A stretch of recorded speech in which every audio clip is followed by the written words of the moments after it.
Good morning, everyone. So we will start with our today's lecture. As you can see, we are almost about to finish with our final lecture. तो आज हम लोगों का syllabus complete हो जाएगा. And if you have any doubts with respect to anything, you can just ask me in today's lecture itself. I'll just share my screen. Okay. So last time हम लोगों ने रीयूज प्लानिंग फैक्टर जो है ये discuss करना start किया था. I hope I am audible. Hello hello guys, am I audible? Hello. Yes. Okay. सो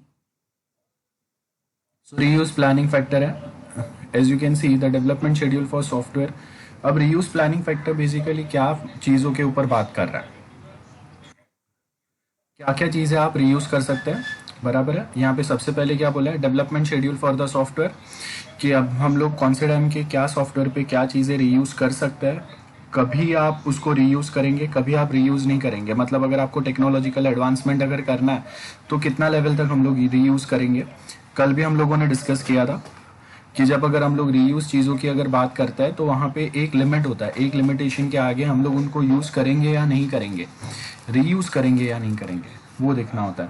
क्योंकि समटाइम्स इट माइट पॉसिबल कि आप जब कभी कोई चीज़ें अगर रीयूज करने की ट्राई कर रहे हैं लेकिन आपको टेक्नोलॉजिकल एडवांसमेंट करना है या फिर आपके पास उतने स्किल्स नहीं है या एक्सपीरियंस नहीं है, तो वो टाइम पे वो चीज़ें रीयूज करके मतलब नहीं है, बिकॉज आपको बहुत ज़्यादा मेहनत करना पड़ेगा. So better not to reuse it. So यहाँ पे बहुत ज़रूरी है कि when we try to reuse the software, आपको उसका लाइफ टाइम पता होना चाहिए, कितने टाइम के लिए हम लोग यूज़ करने वाले हैं. For a short term we require some software, or for a long term we need some software. Then background skills and experience of the development team क्या है वो, criticality of the software and its non functional requirement, again ये आएगा.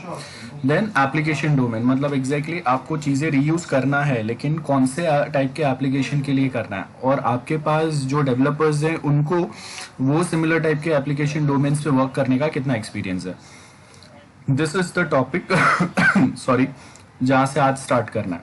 बहुत simple way में मैं आपको framework क्या होता है वो बता देता हूँ. आपको आगे जो हम लोग पढ़ेंगे वो आइडिया रहेगा. आप समझ लो कि हम लोग के पास वी नीड टू बिल्ड एक बिल्डिंग बनाना. हम लोग के पास सिविल इंजीनियर है. अब ये सिविल इंजीनियर जो है ये फ्रेशर है, ठीक है, इसके पास ज़्यादा एक्सपीरियंस नहीं है. तो हम लोगों ने क्या किया, 10 इयर्स या इससे भी ज़्यादा एक्सपीरियंस वाले जो सिविल इंजीनियर्स है इनका हेल्प लिया हम लोगों ने. और ये जो एक्सपीरियंस सिविल इंजीनियर्स है उन्होंने, ये आपका पिलर्स हो गया बिल्डिंग का. देन ये आपका ग्राउंड फ्लोर हो गया. This is first floor, this is second floor. अब ये एक्सपीरियंस सिविल इंजीनियर्स ने ये आपको इतना चीज बना के दे दिया, और अभी आपको क्या बोला कि जैसे ये हम लोगों ने बनाया वैसे आप आगे के जो भी आपको 10-15 फ्लोर बनाने वैसे बनाओ. तो आप देखो कि अगर बिल्डिंग का पिलर जितना मजबूत रहेगा उतना बिल्डिंग स्ट्रांग रहेगा. और प्लस फ्लोर्स कैसे बनाना है वो भी उन्होंने आधा बना के बताया, और ये सेम पैटर्न फॉलो करके आप आगे का डेवलपमेंट करेंगे. इसको फ्रेमवर्क बोलते हैं, जहाँ पे वो आपको बेस बना के देता है, ग्राउंड फ्लोर, फर्स्ट फ्लोर, मतलब बहुत सारी चीज़ें जो आपको रिक्वायर्ड रहेंगे. जैसे वी हैव वेबसाइट, तो वेबसाइट की जब हम लोग अगर बात करें तो बहुत सारी चीज़ें बेसिक होते हैं, जैसे डेटाबेस कनेक्शंस, देन GUI कहीं ना कहीं कोई बेसिक रहेंगे, then log in, sign up, contact us, ये सारे बेसिक चीज़ें हैं जो बाय डिफॉल्ट मोस्ट ऑफ हर चीज़ साइट पे आपको मिलेंगे.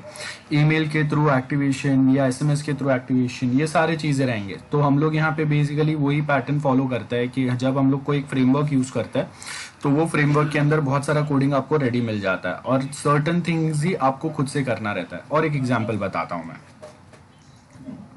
ये आपका फोटो फ्रेम है. अब नॉर्मली जब अगर हम लोग फोटो फ्रेम की बात करें तो ये सेंटर का ये जो फोटो है, this is your business logic, ठीक है. Only this business logic changes. बाकी का ये जो फ्रेम है, this frame remain same for all the photos. तो आपको क्या करना है, ये फोटो हटा के दूसरा फोटो लगा दो. मैं अपना फोटो लगा सकता हूँ, आप अपना लगा सकते हो, मॉम डैड का लगा सकते हो, जिसका चाहिए उसका लगा सकते हैं. तो ये फ्रेम जो है दैट रिमेन सेम, जब business logic will change as per your needs and requirement, बस। तो इसी को फ्रेमवर्क बोलते हैं हम लोग, जहाँ पे बहुत सारी चीजें बाय डिफॉल्ट रेडी आपको प्रोवाइडेड है और सर्टेन थिंग्स ही will be changing here. I hope this is clear to everyone. So यहाँ पे एप्लीकेशन फ्रेमवर्क बेसिक स्टेटमेंट दिया हुआ है कि सेट ऑफ सॉफ्टवेयर आर्टिफैक्ट्स जो है वो हम लोगों ने साथ में कलेक्ट करके कोलेबरेट करके रखे हैं, जो आप रीयूज कर सकते हैं जब चाहिए तब। So frameworks are moderately large entity that can be reused. देखो अब यहाँ पे ये रीयूज वर्ड आपको दिया हुआ है, मतलब जितना चाहिए उतना ही चीजें हम लोग रीयूज करेंगे। So basically when we talk about application framework, यहाँ पे आपको जो वर्ड्स दिए हुए हैं, सॉरी कंटिन्यू मानो।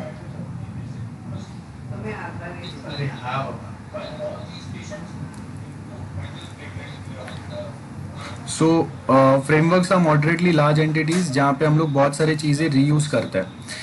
अब याद रखो यहाँ पे हम लोग रीयूज वर्ड बोल रहे हैं। रीयूज वर्ड का मतलब क्या है कि जहाँ पे हम लोग चीजों को चाहिए उतनी बार रीयूज कर सकते हैं। ये बहुत इंपॉर्टेंट पॉइंट है, जहाँ पे आप कंपोनेंट्स को रीयूज करेंगे, पूरे सॉफ्टवेयर्स को आप चाहिए तो रीयूज कर सकते हैं, आप उसके कोई लाइब्रेरी में से जो रेडीमेड फंक्शंस बने उसको रीयूज कर सकते हैं।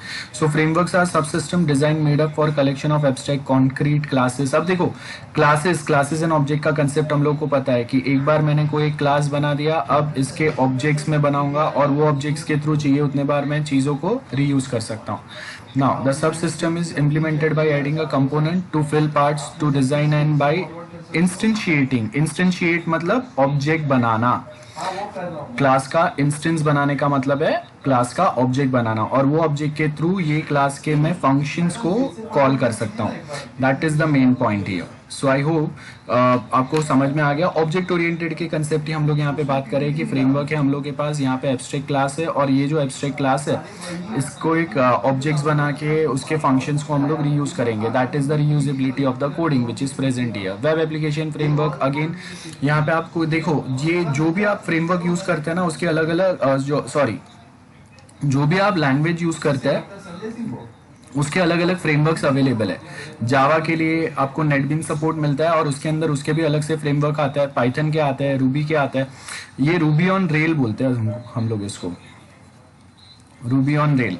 सो ये जो रूबी ऑन रेल है ये बेसिकली ट्विटर यूज करता है, जहाँ पे बहुत बड़ा डेटाबेस का सर हाँ बोलो सर आपके क्लास का तो ऑब्जेक्ट नहीं बना सकते ना sir?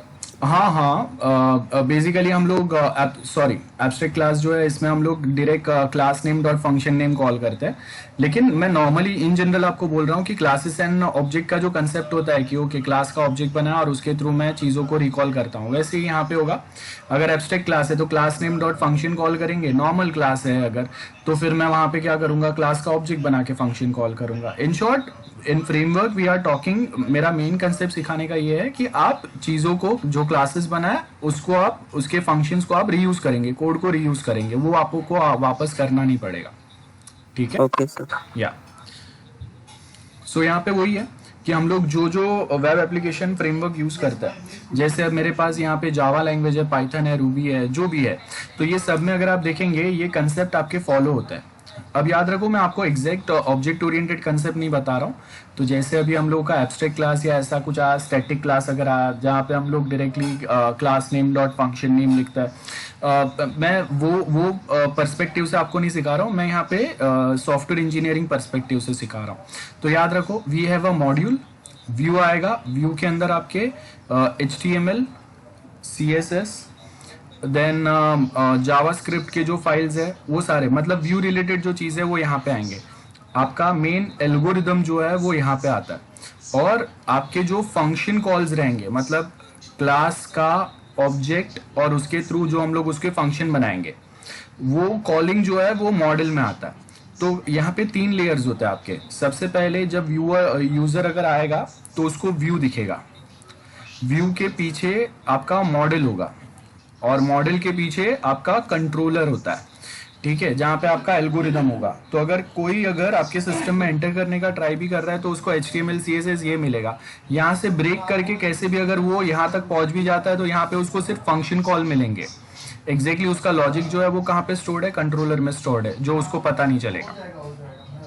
I hope this is very clear to everyone. इसको हम लोग MVC फ्रेमवर्क बोलते हैं।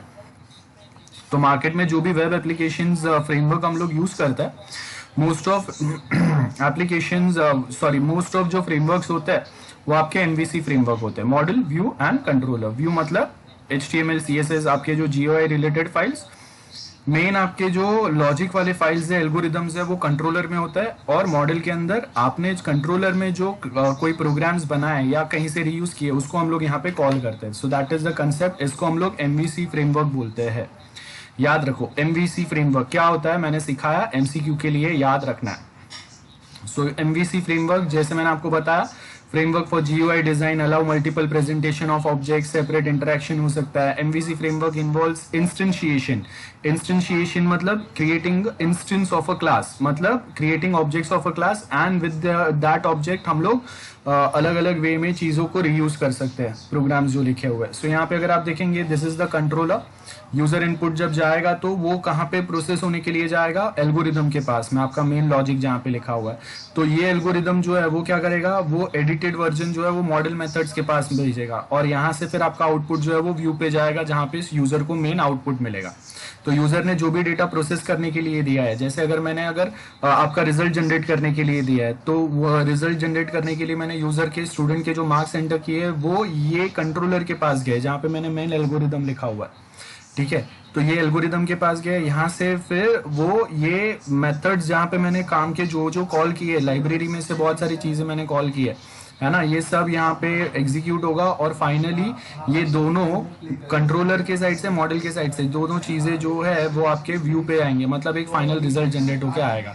अब याद रखो, ये जो पैटर्न डायग्राम आपको दिया है, ये आप जो अलग अलग प्रोग्रामिंग लैंग्वेज यूज करेंगे उसके हिसाब से यहाँ पे उनका इंटरेक्शन में थोड़ा थोड़ा चेंजेस होता है। कहीं कहीं पे आपको मॉडल नहीं मिलता है, डायरेक्ट कंट्रोलर और व्यू रहेगा, या फिर मॉडल और व्यू रहेगा, कंट्रोलर इसी के साथ कंबाइंड रहता है। मतलब आप अगर ASP टाइप लैंग्वेज यूज करते हैं तो कहाँ वहाँ पे थोड़े बहुत चेंजेस होता है।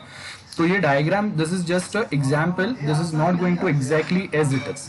ओके, तो वेब हम लोग के जो वेब आर्किटेक्चर फ्रेमवर्क्स जो होंगे, या जो हम लोग ऑनलाइन चीजें डेवलप करने के लिए जो पैटर्न यूज करते हैं, उसके अंदर आपको यहाँ पे क्या बोला है, सिक्योरिटी अच्छा होना चाहिए, मतलब ये बाय डिफॉल्ट ये बहुत एक्सपीरियंस लोगों ने बनाया, तो सिक्योरिटी ऑफ कोर्स अच्छा होगा। डायनामिक वेब पेजेस होंगे, of course dynamic web pages मतलब जहाँ यूजर इंटरेक्ट कर सकते हैं और अपने हिसाब से चेंजेस कर सकते हैं। डेटाबेस सपोर्ट आएगा, ऑफ कोर्स डेटाबेस इनबिल्ट ये सपोर्ट आपको प्रोवाइड करता है, आपको खुद से वहाँ पे डेटाबेस कनेक्टिविटी करने की जरूरत नहीं पड़ती है। मोस्ट ऑफ चीजें जो रहते हैं उसमें आपके डेटाबेस में ऐड, अपडेट, डिलीट के ही सबसे ज्यादा एरर्स आते हैं, जिसको हम लोग यहाँ पे रेक्टिफाई करते हैं।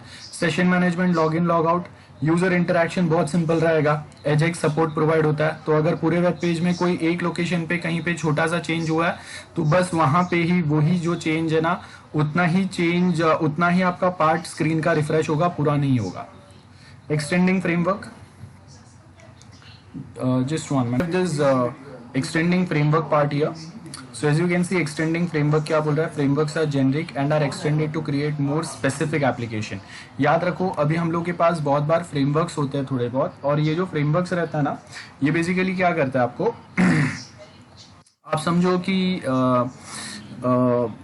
मैंने जावा में कोई एप्लीकेशन बनाया, अब उसको मुझे अगर कोई हार्डवेयर डिवाइस से कनेक्ट करना है, तो वहां पे मैं क्या कर रहा हूँ, मैं अब जावा में लिखे हुए चीज़ों को मैं एक्सटेंड करूंगा, किसमें, पाइथन में एक्सटेंड करूंगा। ठीक है, सो वो हम लोग यहाँ पे पैटर्न फॉलो करते हैं। I hope this is very clear to everyone कि जहाँ पे हम लोगों ने एक्सटेंड किया हुआ है फ्रेमवर्क को, जहाँ पे हम लोग नए टेक्नोलॉजी चेंजेस अब यहाँ पे ऐड करेंगे, नए लैंग्वेजेस सपोर्ट यहाँ पे ऐड करेंगे। So extending the framework, adding concrete classes, जहाँ पे हम लोग ये सारे चीज़ों को इनहेरिट कर सकते हैं। याद रखो, इनहेरिटेंस बता रहे हैं हम लोग। देन उसके आगे नए मेथड्स आप ऐड कर सकते हैं, कॉल कर सकते हैं, या फिर नए इवेंट्स आपको चाहिए तो वो आप यहाँ पे ऐड कर सकते हैं। जैसे अगर मुझे स्मार्ट वॉच या स्मार्ट टीवी रिलेटेड कोई इवेंट्स अगर ऐड करना है, और अगर कोई प्रॉब्लम रहेंगे फ्रेमवर्क में, कॉम्प्लेक्सिटी बहुत ज़्यादा है, तो हम लोग क्या करेंगे, कहीं ना कहीं वो चीज़ों को ज़्यादा एफिशिएंट बनाने की ट्राई करेंगे बाय एडिंग और एक्सटेंडिंग द फ्रेमवर्क। जहाँ पे जो कॉम्प्लेक्सिटी आप जो जावा लैंग्वेज में यूज़ कर रहे हैं वहाँ पे कॉम्प्लेक्सिटी ज़्यादा है, तो इसको आप रिप्लेस कर दो विद पाइथन, क्योंकि पाइथन में चीज़ें छोटे हो जाएंगे आपके और कॉम्प्लेक्सिटी कम हो जाएगा। ठीक है, this is just one example. So यहाँ पे आपको दिया हुआ कंट्रोल फ्रेमवर्क कैसे वर्क करेंगे। हम लोग के पास GUI है, जहाँ पे यूज़र मेन वर्क करता है। यहाँ से आप अलग अलग आपके जो क्लासेस है एप्लीकेशन के उसके आप कॉल करेंगे, वो आप क्लासेस कॉल करेंगे, उसके अंदर क्वेरीज रहेंगे, तो वो कहाँ पे फायर होंगे, डेटाबेस पे फायर होंगे, बराबर है। और साथ में हम लोग यहाँ पे ये भी बताएंगे कि कौन से क्लासेस बेस्ट सपोर्ट देंगे on Windows, Mac, Linux etcetera etcetera. तो ये सारी चीज़ें जो है ना, ये आप देखो कि ये एप्लीकेशन स्पेसिफिक क्लासेस उसको कनेक्ट कौन करेंगे, डेटाबेस, और कौन से स्पेसिफिक आपके अलग अलग प्लेटफॉर्म्स है वो आएंगे। सो फ्रेमवर्क क्लासेस सिंपल याद रखना है कि हम लोग के पास क्लासेस है जिसको हम लोग रीयूज कर रहे हैं। आपने कोई एक कैलकुलेटर क्लास बनाया जिसको आप रीयूज करेंगे, तो आपको ऐड सबट्रैक्ट डिवाइड मल्टीप्लाई वाले फंक्शंस वापस लिखने नहीं पड़ेंगे, आप उसको मल्टीपल अलग अलग वेज में यूज कर सकते हैं। तो यहाँ पे as you can see system infra framework supports the development of system infra such as communication, user interface, compiler. तो आपके पास ये अलग से डायरेक्टली जो हार्डवेयर के साथ कम्युनिकेट करते हैं वैसे चीज़ें आपको अलग से इनबिल्ट प्रोवाइडेड है। लाइक कंपाइलर्स है, तो कंपाइलर्स हम लोग खुद से नहीं बना रहे, इनबिल्ट आपको प्रोवाइड किया हुआ है बहुत अच्छा सा compiler. Same way middleware integration है, standards and classes that supports component communication and information exchange, middleware आएगा, एंड एक एंटरप्राइज लेवल आएगा। सो अब देखो हम लोग क्या बोल रहे हैं कि आपको अगर डायरेक्टली हार्डवेयर के साथ ही कनेक्ट करना है, हार्डवेयर के साथ ही कम्युनिकेट करना है, उनके साथ ही कम्युनिकेट करना है, तो ये वाला आएगा। मिडलवेयर अगर प्रोवाइड करना है, जैसे गूगल पे है, दैट इज द मिडलवेयर हम लोग बोलेंगे। या फिर अगर हम लोग बोलते हैं अमेजोन, वो मिडलवेयर है, जहाँ पे आप क्या कर रहे हो, बहुत सारी चीज़ों को आप कंबाइन कर रहे हैं, आप एक प्लेटफॉर्म प्रोवाइड कर रहे हैं जहाँ पे यूजर्स एंड मर्चेंट्स आके कनेक्ट करके अपने ऑपरेशंस परफॉर्म कर सकते हैं। या फिर कोई एक एंटरप्राइज लेवल एप्लीकेशन ही आप प्रोवाइड कर रहे हैं, जैसे आपका कॉलेज का वेबसाइट है, तो वो कॉलेज का वेबसाइट अगर होगा तो वो क्या हो गया, आपका एंटरप्राइज एप्लीकेशन हो गया, जहाँ पे आप ही आके कोई एक स्पेसिफिक ऑपरेशन परफॉर्म करेंगे।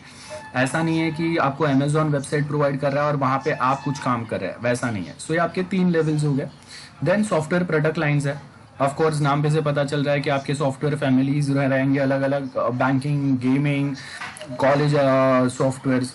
तो यहाँ पे अगर आप देखेंगे सॉफ्टवेयर प्रोडक्ट लाइन और application are application with generic functionality that can be adapted and configure for use in a specific context. A software product line is a set of application within a common architect and shared components.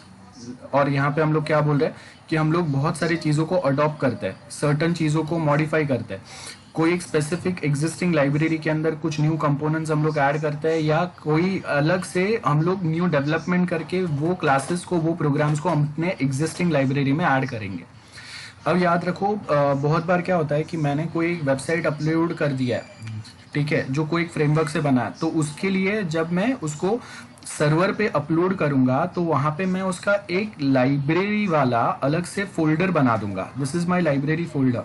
और यहाँ से मैं selected library files को उठा के मैं ये folder में कॉपी पेस्ट करूंगा, जो मेरे वेबसाइट को रन करने के लिए यूजफुल रहेंगे। आई hope this is very clear. ये हमेशा हम लोग ASP.NET टाइप वेबसाइट्स जो होता है तभी हम लोग करते हैं। आप नेक्स्ट टाइम जब एडवांस वेब प्रोग्रामिंग पढ़ेंगे तो उसके अंदर ये वाला पॉइंट आएगा आपको, मतलब आप डिटेल में ही पढ़ेंगे ऑफकोर्स उसको, तो वहाँ पे हम लोग अलग से लाइब्रेरी फोल्डर्स बनाते हैं। कभी कभी हम लोग एक कॉमन लाइब्रेरी फोल्डर बनाते हैं जो 4-5 वेबसाइट कॉमनली यूज कर सकते हैं, या फिर एक कस्टमाइज बनेगा जो सिर्फ एक ही वेबसाइट यूज कर पाएगा, ऐसा होता है।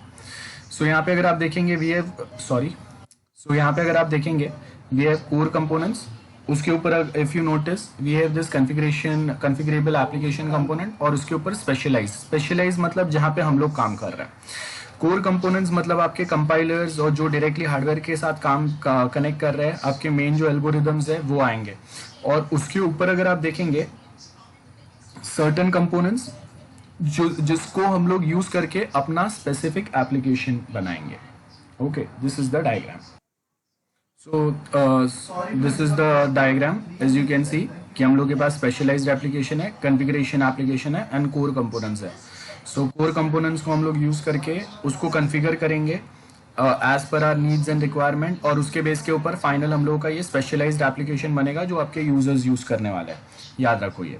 सो बेस एप्लीकेशन कोर कॉन्फ़िगरेबल क्या रहेगा, कोर कंपोनेंट इंफ्रा सपोर्ट्स रहेंगे आपके, जो आपके डायरेक्ट हार्डवेयर से कम्युनिकेट करेंगे। याद रखो कॉन्फ़िगरेबल कंपोनेंट में क्या बोला है, इसको हम लोग मॉडिफाई करेंगे as per our needs and requirement, certain classes, certain library files को हम लोग यूज करेंगे, जिसको हम लोग अपने डोमेन स्पेसिफिक एप्लीकेशंस में ऐड करेंगे, that is the specialised one. So application framework and product line, जैसे यहाँ पे आपको क्या बोला application framework, we have object oriented features always available like polymorphism. Polymorphism क्या होता है हम लोग को सबको पता है, एक फंक्शन को आप क्या करेंगे ओवरराइड करेंगे, बराबर है, और उसको अपने वे में कस्टमाइज करेंगे, उसका बिहेवियर आप जहाँ पे कॉल करेंगे उसके हिसाब से उसका बिहेवियर चेंज होगा। आपने वो शेप्स वाला एग्जाम्पल हमेशा पढ़ा रहेगा पॉलीमॉर्फिज्म में, कि अगर मैं उसको ट्राइंगल क्लास में अगर कॉल करूंगा तो वो ड्रॉ फंक्शन क्या करेगा, ट्राइंगल ड्रॉ करेगा, है ना। शेप क्लास रहेगा एक मेरे पास, अब उसमें ड्रॉ नाम का फंक्शन है, और ड्रॉ वाले नाम के फंक्शन को सर्कल में मैं कॉल करूंगा तो वो सर्कल ड्रॉ करेगा, स्क्वायर में कॉल करूंगा तो स्क्वायर ड्रॉ करेगा, रेक्टेंगल ट्राइंगल में कॉल करूंगा तो वो टाइप के शेप ड्रॉ होंगे। मतलब एक फंक्शन डिफाइंड है, उसका बिहेवियर आप कहाँ पे उसको कॉल करेंगे उसके हिसाब से चेंज होगा। सो application framework focus on technical rather than domain specific support. आप चीज़ों को कस्टमाइज करें आपका बिजनेस लॉजिक के हिसाब से, लेकिन स्टैंडर्ड जो टेक्निकली जो चीज़ें रिक्वायर्ड है वो यहाँ पे वो आपको प्रोवाइड कर देंगे। So product line often controls application, है ना। ये आपको बेसिक पॉइंट्स दिए हुए हैं, आई होप बहुत सिंपल है ये।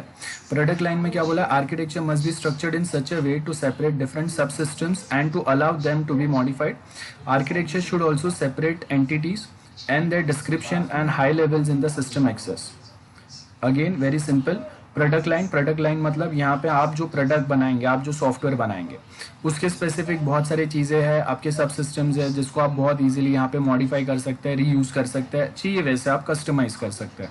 Nothing else is provided here much. So यहाँ पे अगर आप देखेंगे architecture of the resource allocation system क्या बोला है, we have this user interface जहाँ से मेन इंटरेक्शन चलेगा, उसके नीचे आपके इनपुट आउटपुट मैनेजमेंट है, यूजर ऑथेंटिकेशन यहाँ पे आएगा, रिसोर्स रिकवरी डिलीवरी जो है वो, क्वेरी मैनेजमेंट मतलब आप अगर कोई डेटाबेस अगर जा रहा है और यहाँ पे आप उसको लेके आएंगे जब क्वेरी फायर होगा, उसके नीचे आपके रिसोर्स मैनेजमेंट है, मतलब किसको कौन से टाइप के यूजर को कितने लेवल तक के डेटाबेस में क्या परमिशंस मिलेंगे, है ना, कौन से रिसोर्सेज अलोकेट होंगे, कब तक वो कोई एक रिसोर्स यूज कर सकता है, कभी वो आगे के रिसोर्स एक्सेस नहीं कर सकता, वो रिसोर्स चेकिंग यहाँ पे चलेगा। और लास्ट में आपका डेटाबेस मैनेजमेंट है जहाँ पे ये सारे मैनेजमेंट पॉलिसीज को कंप्लीट करके जब कोई क्वेरी अगर यहाँ पे आएगा तो वो यहाँ पे एग्जीक्यूट होगा, ट्रांजैक्शन परफॉर्म होगा और फाइनल रिजल्ट जो है वो आपको डिलीवर हो जाएगा।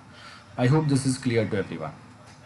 Now product line architecture of a vehicle dispatch. अब देखो यहाँ पे ये जो व्हीकल डिस्पैच है तो उसका सेम पैटर्न जो है वो आपका सॉफ्टवेयर में भी चलेगा, मतलब दूसरे कोई सॉफ्टवेयर बनाएंगे तो यहाँ पे आपका इंटरेक्शन चल रहा है, इंटरफेस आपका यहाँ पे है ना, इनपुट आउटपुट मैनेजमेंट है, मतलब ऑथेंटिकेशन जो है वो यहाँ पे चलेगा, कौन से रूट कौन से मैप आपके वो यहाँ पे चलेगा, आपने कुछ ऑर्डर किया है तो उसका रिपोर्ट जनरेट यहाँ पे होगा, और उसके लिए फिर व्हीकल डिस्पैच हुआ, उस पर अगर कोई एक्सीडेंट या कुछ इंसिडेंट अगर हुआ है तो वो यहाँ पे आएगा, व्हीकल एग्जैक्टली कहाँ पे उसका लोकेशन यहाँ पे आएगा।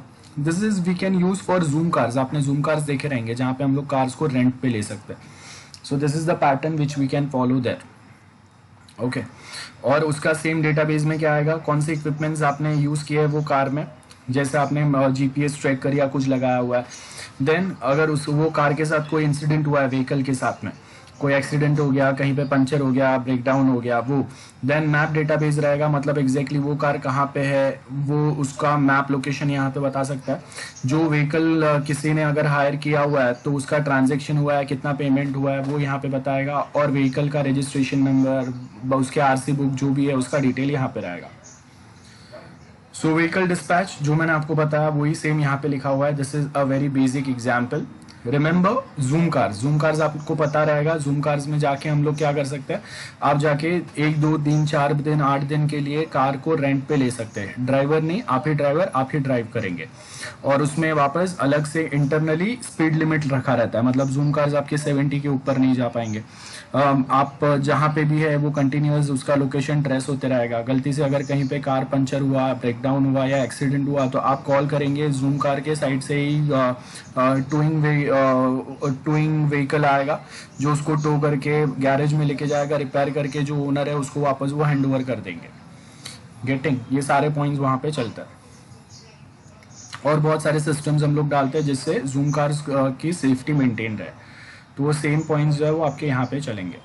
प्रोडक्ट लाइन स्पेसिफिकेशन कौन सा प्लेटफॉर्म के लिए एग्जैक्टली हम लोग को बताना है या फिर सारे प्लेटफॉर्म पे नॉर्मल चलना चाहिए, उसके लिए बताएंगे हम लोग। एनवायरमेंट स्पेशलाइजेशन जो है वो, so different versions of application are created to handle different operating environment, for example different types of communication equipments which might be working smooth on Windows, Linux, Mac, Android, everywhere. Then उसके ऊपर वो क्या functions कर सकते हैं, like different versions of application are created for customer with different equipments. Then उसके आगे process specialization रहेगा। प्रोसेस स्पेशलाइजेशन मतलब स्पेशली हम लोगों ने बैंकिंग ऑपरेशन के लिए बनाया हुआ है, एग्जाम, ऑनलाइन एग्जाम कंडक्ट करने के लिए बनाया, उसके हिसाब से ये स्पेशलाइजेशन रहेंगे। So I hope this is clear till now. और जो भी हम लोगों ने प्रीवियस डिस्कस किया वो ही यहाँ पे दिया है। प्रोडक्ट इंस्टेंस डेवलपमेंट में क्या होगा, ये आपके स्टेक होल्डर्स है। स्टेक होल्डर्स मतलब यूजर्स, डेवलपर्स, सारे यहाँ पे आ गए। वो अभी सिलेक्ट करेंगे कि which is the closest fit application as per your needs and requirement.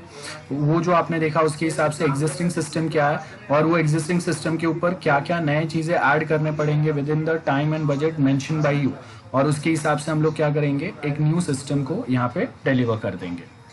So I hope this diagram is clear. Anyone, any doubts till now? जल्दी बताओ guys. Hello. No, sir. Okay. After this diagram next we have is, वही same है जो diagram में हम लोगों ने पढ़ा। यहाँ पे जो देखा हम लोगों ने क्या है, स्टेक होल्डर्स है, आपके यूजर्स रहेंगे, डिजाइनर्स, डेवलपर्स है, वो सब साथ में। वो अभी देखेंगे कि as per your needs and requirement कौन सा बेस्ट सूटेड एप्लीकेशन आपके लिए। बेस्ड ऑन दैट आप क्या ऑलरेडी सॉफ्टवेयर क्या यूज करें और उसके अंदर क्या नए फंक्शंस हम लोग ऐड कर सकते हैं as per your time and budget, और उसके हिसाब से हम लोग एक नया सिस्टम डिलीवर करेंगे, और वही यहाँ पे दिया हुआ है। नाउ प्रोडक्ट लाइन कॉन्फ़िगरेशन में हम लोग क्या बात करेंगे कि अगर आपको, जैसे आप देखो कि अगर आपको गेम्स बनाना है तो बहुत ज़्यादा एनिमेशन ऐड करना पड़ता है, तो वो हम लोग को देखना है कि अभी आपके जो कस्टमर्स है उनको कौन से टाइप का सॉफ्टवेयर चाहिए। और डिज़ाइनिंग कॉन्फ़िगरेशन में हम लोग देखेंगे कि डिज़ाइन टाइम कितना रिक्वायर्ड होगा, मतलब आपको हाई लेवल एनिमेशन, फ्लैश, ऐसा कुछ प्रोवाइड करना है, या फिर कोई एक बहुत ज़्यादा कॉम्प्लेक्स एप्लीकेशन बनाना है तो डेवलपमेंट टाइम कितना अप्लाई होगा। एंड उसके साथ में आपको ये भी देखना है कि कस्टमर को अपने सिस्टम स्पेसिफिक कितना नॉलेज है, या फिर वो देख रहा है कि मेरे मार्केट में उनके राइवल के पास में कोई सॉफ्टवेयर है और उसको देख के वो भी वैसा एक सॉफ्टवेयर बनाने का ट्राई कर रहा है जो उसको काम का नहीं है ज़्यादा। सो ये हम लोगों को पॉइंट्स पे फोकस करना है, design time and development time, ये दोनों देखना है, याद रखो। और इसके लिए हम लोग अजाइल अप्रोच यहाँ पे फॉलो करते हैं, क्योंकि आप अगर देखेंगे कि जब अगर हम लोग कोई गेम डेवलप करते हैं तो गेम डेवलपमेंट में मेनली क्या होता है कि जब अगर आपको कहीं पे व्हाट वी से, जब अगर आपको कहीं पे अगर 3D गेम्स अगर बनाने हैं तो बहुत ज़्यादा एनिमेशन अप्लाई करना पड़ेगा। तो जितना ज़्यादा एफर्ट्स आप डेवलपमेंट पे डालेंगे उतना ही एफर्ट्स आपको डिज़ाइनिंग पे डालना पड़ेगा, तब जाके users will like your software और अ गेम। सो वो यहाँ पे आएगा डिज़ाइन एंड डेवलपमेंट। जैसे अगर हम लोग रिजल्ट ऑटोमेशन सिस्टम अगर बना रहे हैं तो वहाँ पे आप देखो कि डिज़ाइनिंग पे ज़्यादा फोकस नहीं रहेगा, लेकिन डेवलपमेंट के ऊपर आपका बहुत ज़्यादा फोकस रहेगा। बैंकिंग सॉफ्टवेयर अगर बना रहे हैं, अगेन डेवलपमेंट के ऊपर आपका बहुत ज़्यादा, या डेवलप करने के बाद जब आप क्लाइंट साइड पे डिप्लॉय करेंगे तो सिक्योरिटी कंसर्न्स कोई नहीं आ रहा है ना, कोई बग एरर नहीं आ रहा है ना, और उसको आप कितना बेटर वे में हैंडल कर पाएंगे। और at same point of time आपने डेवलपमेंट में जो एफर्ट्स डाले हैं उसके बाद में जब आप डिप्लॉय कर रहे हो उसको क्लाइंट एंड पे, तो क्लाइंट के पास ये सॉफ्टवेयर यूज़ करने का कितना स्किल्स है, आपने कितना प्रॉपर ट्रेनिंग प्रोवाइड किया है। बिकॉज आप जितना प्रॉपर ट्रेनिंग प्रोवाइड करेंगे उतना बेटर वे में क्लाइंट उनको यूज़ कर पाएंगे। सो वही है, कॉन्फ़िगरेशन प्लानिंग टूल है, आपका डेटाबेस है, एक आपका जेनरिक सिस्टम है, मतलब यहाँ पे आपका सॉफ्टवेयर है जो आपके सिस्टम डेटाबेस के साथ कम्युनिकेट करेगा, और उसके हिसाब से आप यहाँ पे कौन से बेस्ट पॉसिबल वे में आपके पास जो एक सिस्टम या सॉफ्टवेयर है उसको कितने बेस्ट वे में यूटिलाइज कर सकते हैं अपने पर्पस के लिए, वो पता चलेगा। लेवल ऑफ डिप्लॉयमेंट टाइम, अब देखो आप अगर टुकड़े टुकड़े में अगर बना रहे हैं सॉफ्टवेयर को तो आप कंपोनेंट बाय कंपोनेंट डिप्लॉयमेंट करेंगे, है ना। Component selection where you select the module in the system, workflow and rule where you define the workflow and validation rules that should apply to information entered by user or generated by, or parameter definition where you specify the value of a specific system that reflects the instance of the application that you are creating. So ये आपके अलग अलग levels रहेंगे कि आप छोटे छोटे parameters update कर रहे हैं, कोई कंपोनेंट्स के ऊपर ही फोकस कर रहे हैं, है ना। सो याद रखो लेवल ऑफ डिप्लॉयमेंट में हमेशा ऐसा नहीं होगा कि पूरा सॉफ्टवेयर एक साथ जाएगा। जब अगर हम लोग बहुत बड़े सॉफ्टवेयर की बात कर रहे हैं तो वो टुकड़े टुकड़े में जाता है। अब वो टुकड़े कैसे जाएंगे वो भी आप डिसाइड करेंगे, याद रखो। और कौन से टाइम पे कितना चीज जाएगा वो भी आप डिसाइड करेंगे। जैसे कोई कॉलेज के लिए अगर मैं सॉफ्टवेयर बना रहा हूँ एंड सडनली अगर उनको अभी एडमिशन करना है स्टूडेंट्स के, तो हम लोग क्या करेंगे, वो टाइम पे हम लोग डायरेक्टली फोकस करेंगे कि ओके अभी कॉलेज को जो ऑनलाइन स्टूडेंट एडमिशन करना है उसके ऊपर फोकस करो, बाकी का सब काम छोड़ दो। बस उतना चीज डिप्लॉय करके रख दो अभी के लिए। एडमिशन हो जाएंगे, बाद में उनका कॉलेज चालू होगा, बाद में उनका अटेंडेंस आएगा, तो वो चीज़ों के ऊपर हम लोग बाद में फोकस करेंगे। या फिर अगर एग्जाम आने वाला है तो अभी आप सबसे पहले फोकस करो ऑनलाइन एग्जाम कंडक्ट और रिजल्ट जनरेशन वाले मॉड्यूल्स पे, बाकी सबको छोड़ दो। एप्लीकेशन सिस्टम रीयूज सेम है जो पहले हम लोगों ने पढ़े, बहुत सारी चीजें हैं। आप देखो यहाँ पे in hospital patient record separate input form and output reports might be defined for different types of patient. तो टाइप्स ऑफ पेशेंट चेंज होंगे अलग अलग हॉस्पिटल में। मोस्ट ऑफ आप हॉस्पिटल सॉफ्टवेयर जो प्रोवाइड करेंगे वो तो सेम ही रहेगा, गेटिंग हॉस्पिटल के लिए सॉफ्टवेयर बनेगा, है ना। So that's one thing. Again we have application system reuse. तो अगर कोई हॉस्पिटल के लिए अगर मैं सॉफ्टवेयर बना रहा हूँ तो सर्टन चेंजेस होंगे, मतलब कोई एक हॉस्पिटल रहेगा जो मैटरनिटी होम रहेगा, कोई एक हॉस्पिटल रहेगा जहाँ पे बोन रिलेटेड कोई डिजीज सॉल्व किए जाते रहेंगे, या फिर कोई कॉस्मेटिक हॉस्पिटल हो सकता है, कोई सर्जरीज होते रहेंगे वहाँ पे। तो वो टाइप्स ऑफ डॉक्टर्स और ट्रीटमेंट्स जो है वो चेंज हो गए, लेकिन मोस्ट ऑफ आपके जो चीज़ें हैं वो तो सेम ही रहेंगे। जैसे यहाँ पे दिया हुआ है कि पेशेंट रिकॉर्ड जो है वो स्टोर करना, वो फेच करना, पेशेंट का एडमिशन देना, उनका पेमेंट देखना, ये तो सेम ही रहेंगे। तो that is what we mean by application system reuse. Benefits, बहुत सारे बेनिफिट्स है, we all know. Cost cutting होगा, रैपिड डेवलपमेंट हो जाएगा, डिप्लॉयमेंट भी रैपिड होगा, रिलायबिलिटी बढ़ जाएगा, और बहुत सारे फंक्शनलिटीज बहुत इजीली आप यहाँ पे प्रोवाइड कर सकते हैं। नो नहीं चाहिए वो आप हटा भी सकते हैं। Existing system some development risk are some development risk are avoided by using existing software. This approach has its own risk. अब यहाँ पे अगर आप देखेंगे कि आपको यहाँ पे क्या बोला कि कभी कभी क्या होंगे, कोई कोई डेवलपमेंट्स जो है वो हम लोग एग्जिस्टिंग सॉफ्टवेयर ही सेम रीयूज करेंगे, हर एक चीज़ हम लोग स्क्रैच से नहीं बनाएंगे। तो क्या होगा कि आपका वो जो ऑलरेडी जो चीज़ें चल रहा है प्रॉपरली उसको डेवलप करने का, डिप्लॉय करने का, उनके लिए क्लाइंट को ट्रेनिंग प्रोवाइड करने का, और उसमें अगर कोई रिस्क अगर आते हैं तो उसके ऊपर वापस टेस्टिंग, सोल्व, मेंटेनेंस, ये सारा एफर्ट्स आपके बच जाते हैं। तो इसके लिए हम लोग लिमिटेड चीज़ें डेवलप करते हैं, बहुत सारी चीज़ें रीयूज़ करते हैं। आपके पास अगर ऑलरेडी कोई सॉफ्टवेयर है तो उसको तो हम लोग एज इट इज़ ही रीयूज़ कर लेंगे, ठीक है। सो ये है आपका ऑपरेटिंग प्लेटफॉर्म इवॉल्व, टेक्नोलॉजी का update may be simplified as there are responsibility of. अब यहाँ पे अगर आप देखेंगे कि हम लोग यहाँ पे क्या बात कर रहे हैं कि ऑफ द शेल्फ जो सॉफ्टवेयर होते हैं उसके ऊपर हम लोग बात कर रहे हैं कि जिसके ऊपर जितना आपको रिक्वायर्ड रहेगा, वेंडर्स आपके पास कौन से टाइप के हैं, वो आपके एग्जिस्टिंग सॉफ्टवेयर को कितना रीयूज करके, कितना कॉस्ट कटिंग करके, मिनिमम कितने टाइम में आपको प्रोवाइड कर सकते हैं, वो चीज़ों पे बात करता है।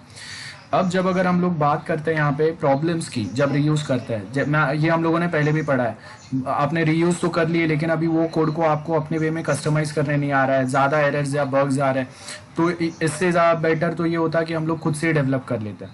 तो कभी कभी रीयूज करना अपने लिए ही बहुत ज़्यादा प्रॉब्लमेटिक चीज़ रहता है। सो यहाँ पे वही दिया हुआ आपको, कभी कभी रिक्वायरमेंट्स बहुत ज़्यादा यूनिक रहते हैं, तो उसके हिसाब से एग्जिस्टिंग जो चीज़ें आप रीयूज कर रहे हैं उसको भी आपको मॉडिफाई करना पड़ता है। याद रखो, मॉडिफाई करने का मतलब है कि आपको खुद से चीज़ों को बहुत ज़्यादा मॉडिफाई करना पड़ता है, और एज इट इज़ सारी चीज़ें आप रीयूज़ नहीं कर पाते। तो वो मॉडिफिकेशंस में ही आपके इतने ज़्यादा एफर्ट्स चले जाते हैं कोई एक कोड को मॉडिफाई करना। आप कभी ट्राई करना, अगर मैं आपको एक कोड लिख के देता हूँ या फिर आपके किसी फ्रेंड ने एक कोड लिखा हुआ है, अब आपको उसमें से 2-3 फंक्शन यूज़ करने हैं और बाकी के आपको खुद से डेवलप करना है या मॉडिफाई करना है। तो it is quite difficult to modify those things. Instead of आप ये कर सकते हो कि आप खुद का ही डेवलप कर लोगे, जितने टाइम में आप उसको मॉडिफाई करके, एरर या बग सॉल्व करके उसको वापस प्रॉपरली आप डिप्लॉय करने का ट्राई करेंगे, है ना, उतने टाइम में तो आपका खुद का अलग से डेवलपमेंट हो जाता था। तो ये आपके प्रॉब्लम्स है। कॉन्फ़िगरेशन प्रॉब्लम्स आते हैं कभी कभी। For example an application system में be produce for a dentist that handle appointment, dental record, patient recall, ये सब हो सकता है। तो यहाँ पे ये जो चीज़ है ये तो एज इट इज काम करेंगे, बराबर है। तो यहाँ पे हम लोग क्या बोल रहे हैं कि जब अगर जेनरिक एप्लीकेशन है कि जहाँ पे बाय डिफॉल्ट एक डॉक्टर के लिए एप्लीकेशन है, जहाँ पे उसके पेशेंट आएंगे, रिकॉर्ड आएंगे, अपॉइंटमेंट्स होगा, ये तो सबके लिए सेम ही चलेगा। यहाँ पे आपको कोई मॉडिफिकेशन नहीं करना है, आपके पास जो चीज़ें आप एज इट इज रीयूज कर सकते हैं। तो ये काम के वो लिए वो स्पेसिफिक वे में काम चलेगा। As you can see domain specific such as system to support a business function, provide functionality that is likely to be required by a range of potential users. So वही है यहाँ पे। सो यहाँ पे अगर आप देखेंगे हम लोग के पास कॉन्फ़िगरेशन एप्लीकेशन सिस्टम्स है और एक आपके एप्लीकेशन सिस्टम इंटीग्रेशन है। इंटीग्रेशन का मतलब इंटीग्रेट करेंगे, जहाँ पे हम लोग हेट्रोजीनियस मतलब कोई एक सॉफ्टवेयर आपने बनाया है जिसको आप मोबाइल वर्जन पे भी अपडेट कर रहे हैं, एम्बेडेड लेवल पे भी लेके जा रहे हैं और स्मार्ट टीवी लेवल पे भी लेके जा रहे हैं, है ना। ये पॉइंट्स आपके फॉलो होंगे। So as you can see कि यहाँ पे आपके पास एक सोल्यूशन है और एक इंटीग्रेटेड सिस्टम है। सो कॉन्फ़िगर कर रहे हैं हम लोग। फर्स्ट में तो क्या बोल रहे हैं, कॉन्फ़िगर एप्लीकेशन सिस्टम, जहाँ पे एक सिंगल प्रोडक्ट है जो अलग अलग फंक्शनलिटी प्रोवाइड कर रहा है। नाउ जेनरिक और स्टैंडर्ड प्रोसेस है, मतलब जैसे अगर हम लोग MS टीम यूज़ कर रहे हैं वो ये कैटेगरी में आएगा, जिसको हम लोग अपने वे में कस्टमाइज कर सकते हैं। Development focus is on the system configuration, कि आपका एग्जिस्टिंग सॉफ्टवेयर के साथ में MS टीम वर्क होना चाहिए या फिर गूगल मीट कनेक्ट होना चाहिए। तो क्या होगा, MS टीम या गूगल टीम जो है आपके कॉलेज सॉफ्टवेयर के साथ में कनेक्ट होगा। यहाँ पे स्टूडेंट्स अगर एग्जाम दे रहे हैं उनका रिजल्ट हम लोग वहाँ पे फैच कर पाएंगे। एंड जब अगर हम लोग ये वे में चीज़ों को कॉन्फ़िगर करते हैं, ठीक है, development focus is on system configuration, मतलब बेस्ट वे में कॉलेज के लिए एक सिस्टम कॉन्फ़िगर करके बता दो। अब यहाँ पे आप देखो कि system vendor is responsible for maintenance, मतलब अब मैंने यहाँ पे क्या किया है, सॉरी मैंने थोड़ा मिस्टेक कर दिया। हम लोगों ने यहाँ पे क्या किया है कि मेरे पास एक वेंडर है जो मुझे एक सॉफ्टवेयर बना के दे रहा है या मेरे रिक्वायरमेंट के हिसाब से एग्जिस्टिंग कॉलेज सॉफ्टवेयर को एक्सटेंड करके दे रहा है। तो अभी मैं बहुत ज़्यादा वो वेंडर के ऊपर डिपेंड हो गया। क्लियर है, I am dependent more on this vendor. यहाँ पे आपको क्या बोला है, we have several heterogeneous system product and integrated to provide a customized functionality. Now flexible solution may be developed for customer processes. Development focuses on system integration. System owner is responsible for the maintenance. मतलब यहाँ पे आपने कोई एक application ले लिया है, आपने उसको अपने सिस्टम के साथ में कॉन्फ़िगर कर दिया है ना। अब आप ही रिस्पॉन्सिबल है उसको कैसे वे में चलाना है। जैसे अगर MS टीम अगर मैंने लिया है तो MS टीम के ऊपर जो हम लोग लेक्चर्स लेंगे, रिकॉर्ड करेंगे, जो भी चलेगा उसके लिए वी आर ओनली रिस्पॉन्सिबल। वो रिकॉर्डिंग रखना है नहीं रखना है वी आर रिस्पॉन्सिबल, अटेंडेंस रखना है नहीं रखना है we are responsible. Google forms create करके मैं एग्जाम ले रहा हूँ, कैसे होगा, कभी होगा, कौन से बेसिस पे होगा, क्या रिजल्ट कहाँ पे स्टोर होगा, I am responsible, no one else is responsible. तो यहाँ पे क्या है, ये आपके हेट्रोजीनियस सिस्टम है जो आपने बाई कर लिए, इंटीग्रेट कर दिया अपने एग्जिस्टिंग सॉफ्टवेयर के साथ में, अभी आप ही यहाँ पे रिस्पॉन्सिबल है।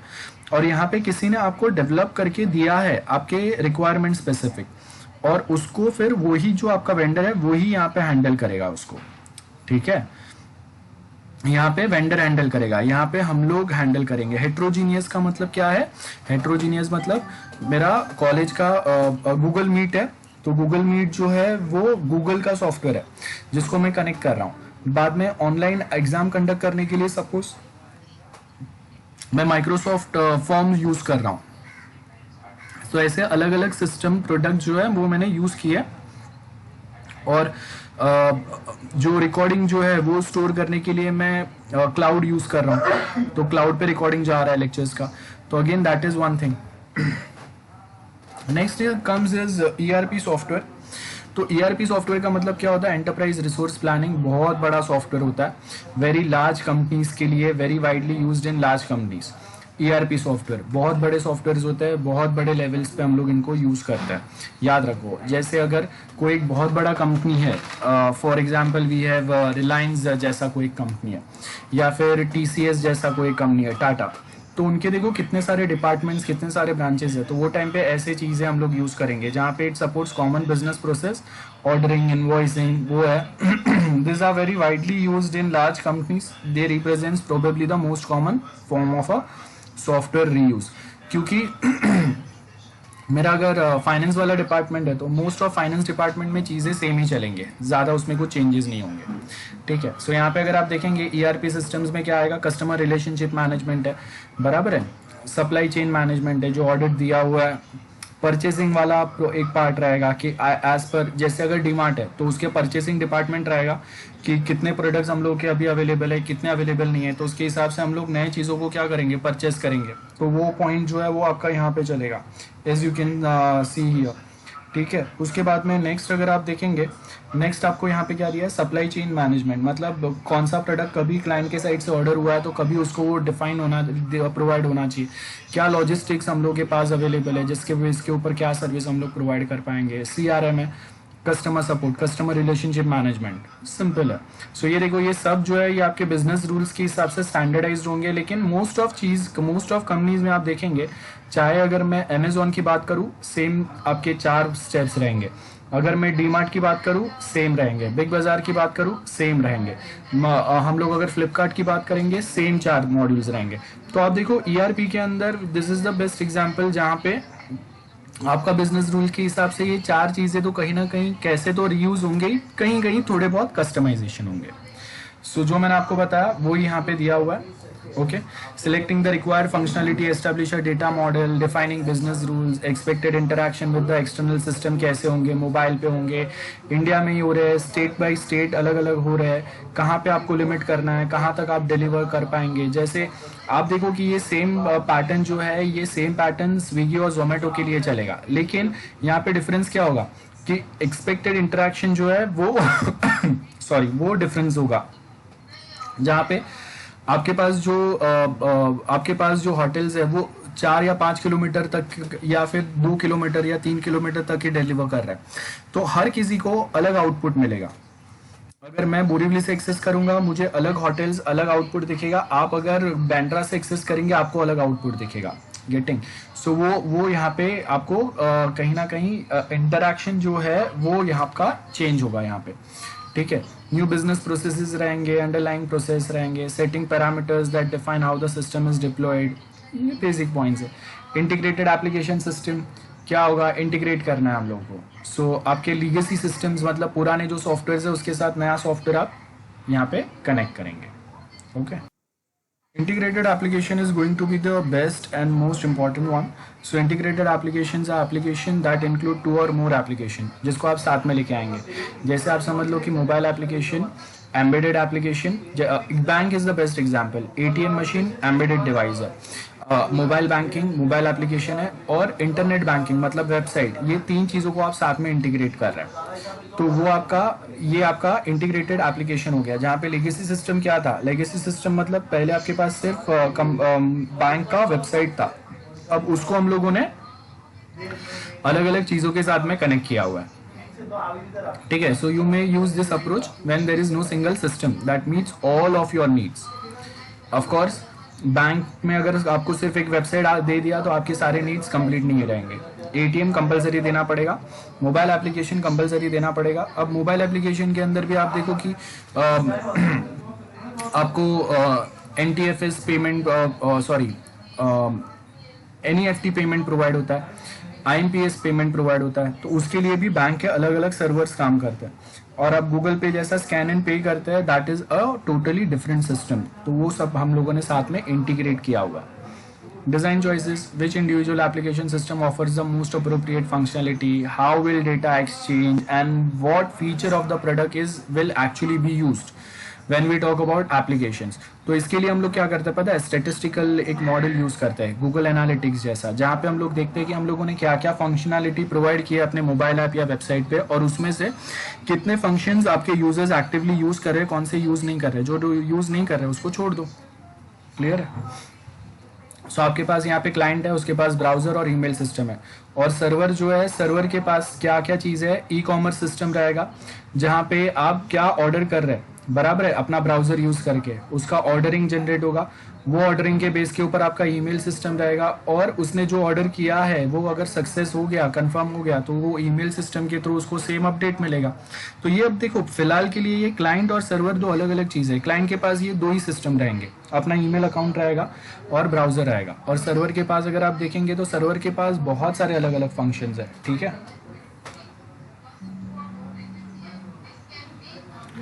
Just 1 minute. Okay, sorry guys.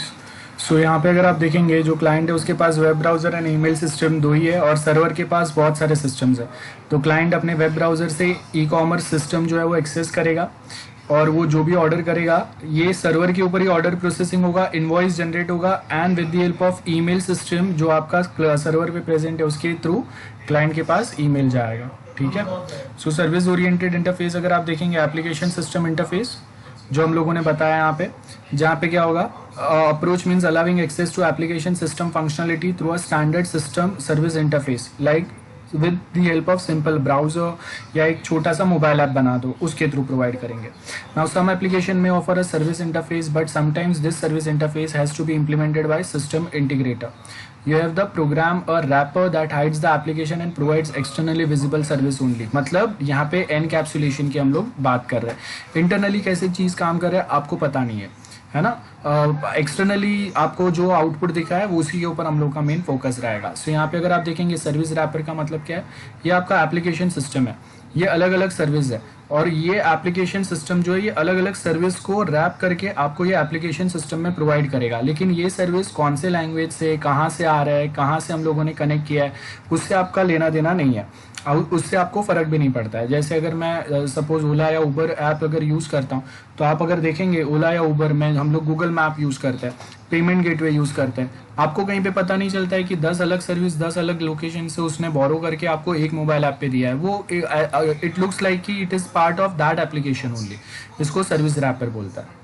So यहाँ पे अगर आप देखेंगे एप्लीकेशन सिस्टम इंटीग्रेशन में कभी कभी प्रॉब्लम आता है कि आप जो सिस्टम या टेक्नोलॉजी यूज़ कर रहे हैं उसके साथ वो प्रॉपर काम नहीं कर रहा है, या कंट्रोल प्रॉपर नहीं हो रहा है, या आपने कुछ न्यू फंक्शंस अगर दिए थे वो प्रॉपरली इवॉल्व नहीं हो रहा है, या वेंडर के साइड से प्रॉपर सपोर्ट प्रोवाइड नहीं हो रहा है, जब आपका एप्लीकेशन अटकता है, एरर आ रहा है, या कोई पेमेंट फेल होता है, तो ये सारे आपके अलग अलग प्रॉब्लम्स है। तो problem with application system interoperability, different application may make different assumption, that means integration is difficult sometimes. कि जैसे अगर मैं बोल रहा हूँ कि अगर मैं एंड्रॉयड 6 या 7 के साथ में कोई एक एप्लीकेशन को अगर आज कनेक्ट करने की ट्राई करूंगा तो ऑफकोर्स वो नहीं होगा, बिकॉज वो बहुत पुराना वर्जन हो गया।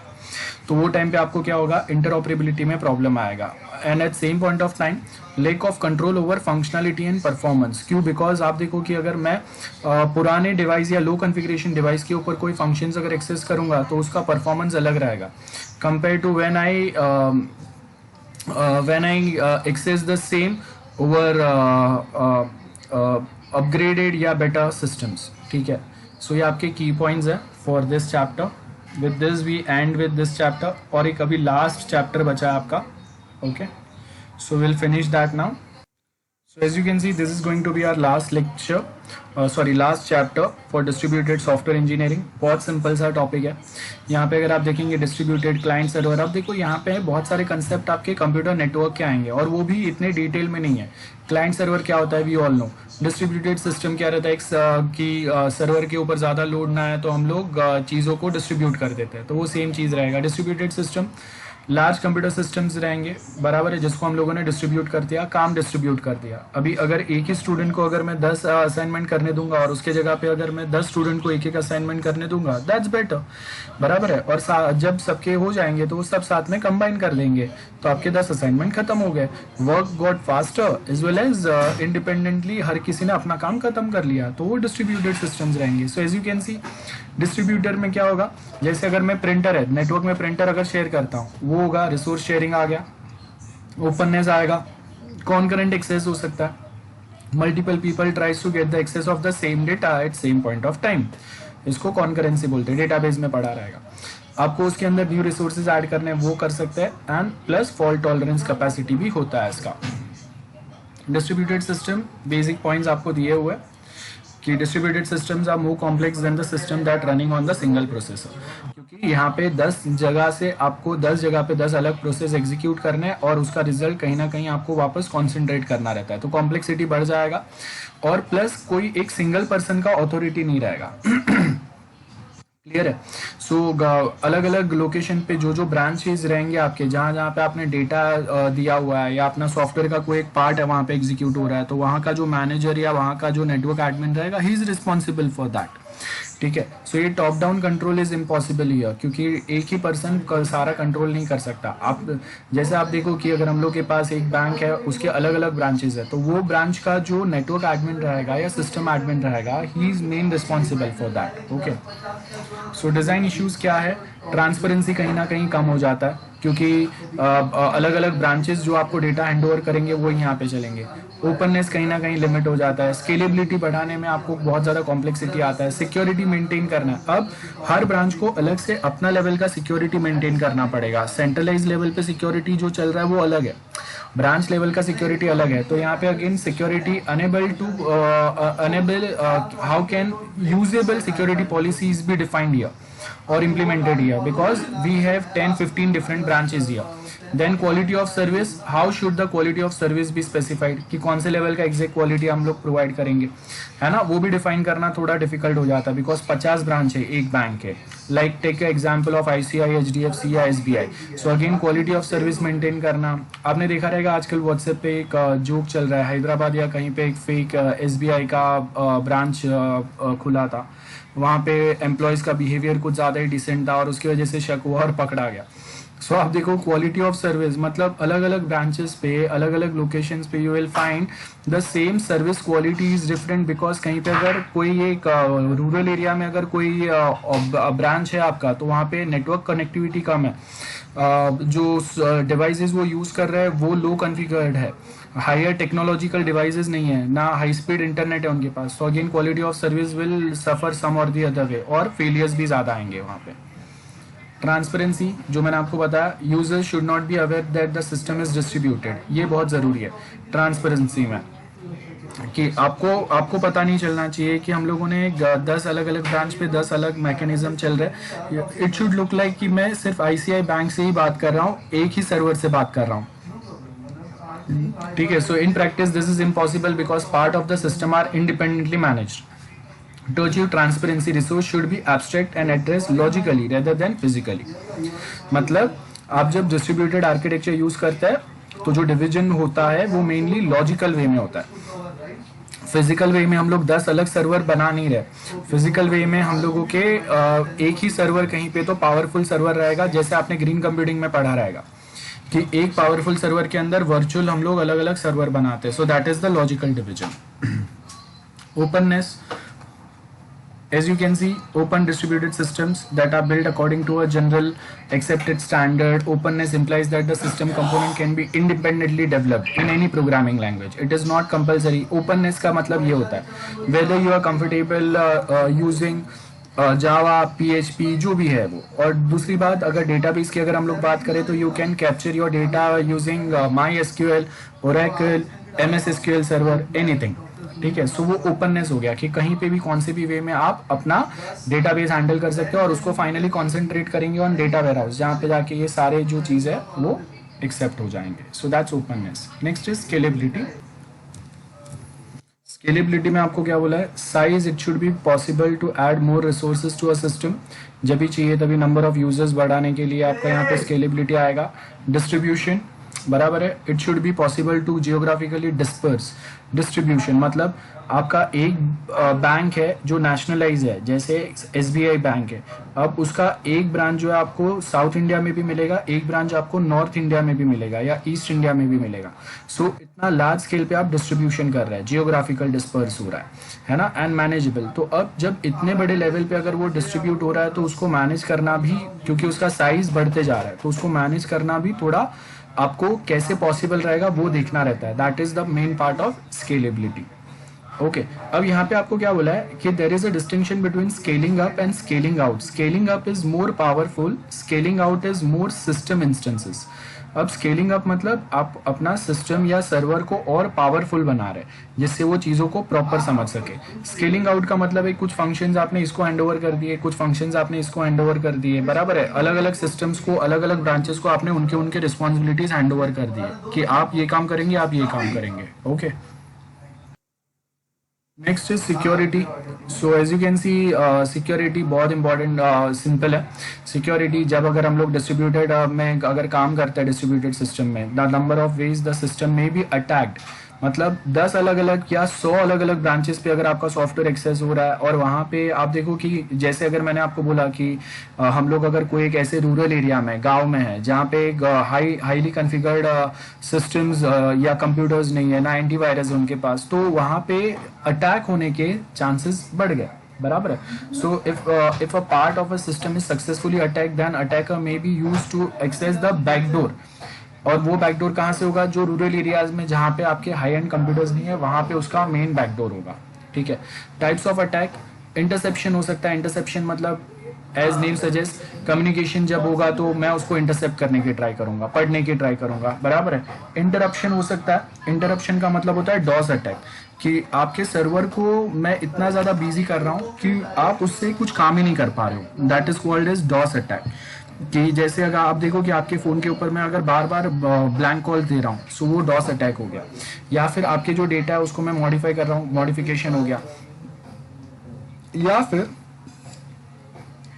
फैब्रिकेशन का मतलब हो गया attacker generates the information that should not exist and then uses this to gain some privileges.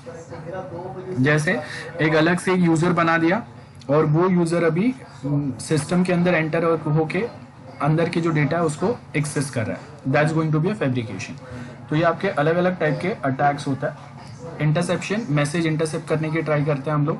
तो आप देखो इसके लिए तो हम लोग अपने व्हाट्सएप पे देखा रहेगा कि हम लोग जो एनक्रिप्शन डिक्रिप्शन फैसिलिटी अप्लाई करते हैं वो इसी के लिए होता है. Quality of service offered by distributed. Quality is particularly critical when system is dealing with time critical data. जैसे आप देखो कि अगर मैं ऑनलाइन ट्रांजैक्शन कर रहा हूँ, ओटीपी आना चाहिए मुझे 30 सेकेंड्स के अंदर या 10 सेकेंड्स के अंदर. अब क्वालिटी ऑफ सर्विस यहाँ पे बहुत ज़्यादा मैटर करेगा. अगर वो ओटीपी अगर 1-2 मिनट के बाद में आएगा तो मेरा ट्रांजैक्शन कभी ख़त्म ही नहीं हो पाएगा, मैं कभी अपने क्रेडिट कार्ड के थ्रू पेमेंट कर ही नहीं पाऊंगा, बराबर है. सो time critical data. Time critical data में अभी आप हम लोग ऑनलाइन मैच देखते हैं वो भी आप बोल सकते हो. ऑनलाइन जब हम लोग ट्रेडिंग करते हैं, शेयर्स बाई सेल करते हैं, वो भी आपका टाइम क्रिटिकल डेटा हो गया. सो ये सब आपका क्वालिटी ऑफ सर्विस डिफाइन करता है. नेक्स्ट अगर आप देखेंगे failure management. In a distributed system it is inevitable that failures will occur so that system has to be design to be resilient to this type of a failures.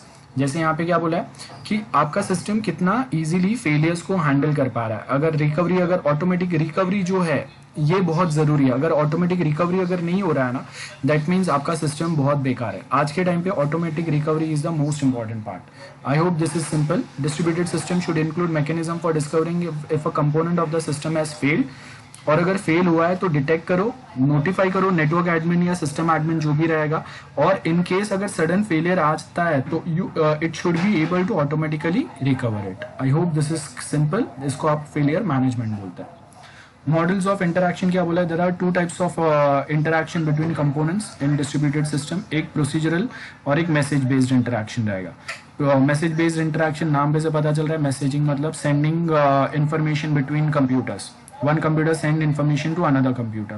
And procedure based में क्या होगा, आपका computer ने कोई एक service call किया, वो service जो है वो सर्वर से परमिशन मिला तो फिर वो सर्विस जो है आपको अवेलेबल होगा. और बाद में आपको अवेलेबल होने के बाद में फिर आप उस पर वर्कआउट करेंगे. ये बेसिक पॉइंट्स रहेंगे. सो यहाँ पे आपको एक एग्जांपल दिया है प्रोसीजर का. प्रोसीजर में आपको क्या बोला है कि अगर आपको एक वेटर है तो आपने क्या किया, टोमेटो सूप मंगाया, उसने फॉलो किया. देन और कुछ मंगाया, देन वो बता रहा है कि आपको कैसे चाहिए. जैसे अगर हम लोग पिज्ज़ा है तो थिन क्रस्ट चाहिए या कैसा चाहिए, है ना. और उसके बाद में आपने कुछ ऑर्डर किया, उसके बेस के ऊपर यहाँ पे चीज़ें वर्कआउट होंगी. So this is one example. So I hope यहाँ तक जो भी मैंने पढ़ा है वो क्लियर है सबको, बिकॉज इसके आगे बहुत सारे कंप्यूटर नेटवर्क के कंसेप्ट है. Anyone, any doubts till now?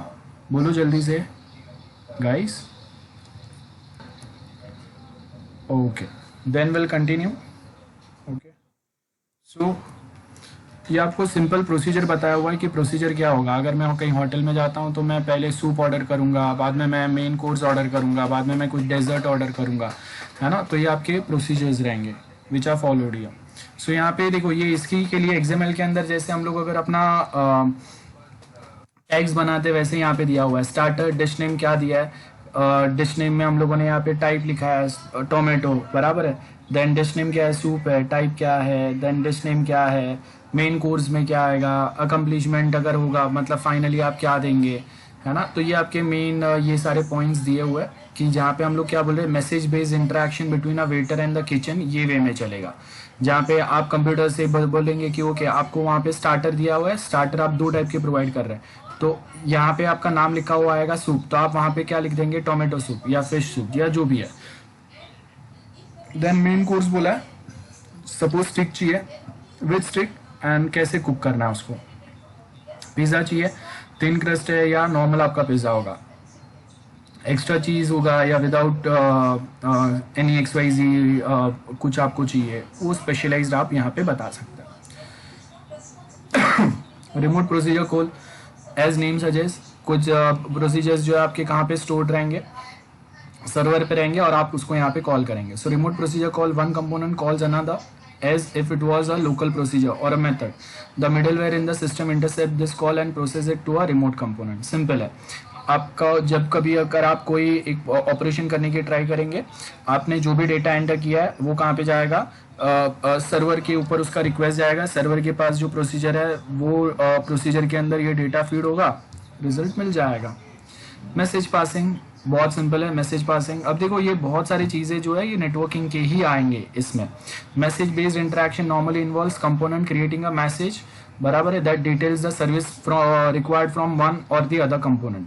Now system के पास कोई मिडलवेयर रहेगा, जैसे Google Pay, that's a middleware, तो मैसेज पासिंग होता है। मैसेज पासिंग मतलब गूगल पे बोलेगा कि ओके ये नंबर से ये नंबर के ऊपर इतना कोई हम लोगों का मनी ट्रांजेक्शन हो रहा है, that is the message passing. So यहाँ पे अगर आप देखेंगे, the receiver parses the message, carried out the computation and creates a message for a sending component with the required result. In a message based approach, it is not necessary for a sender and receiver of the message to be aware of each other.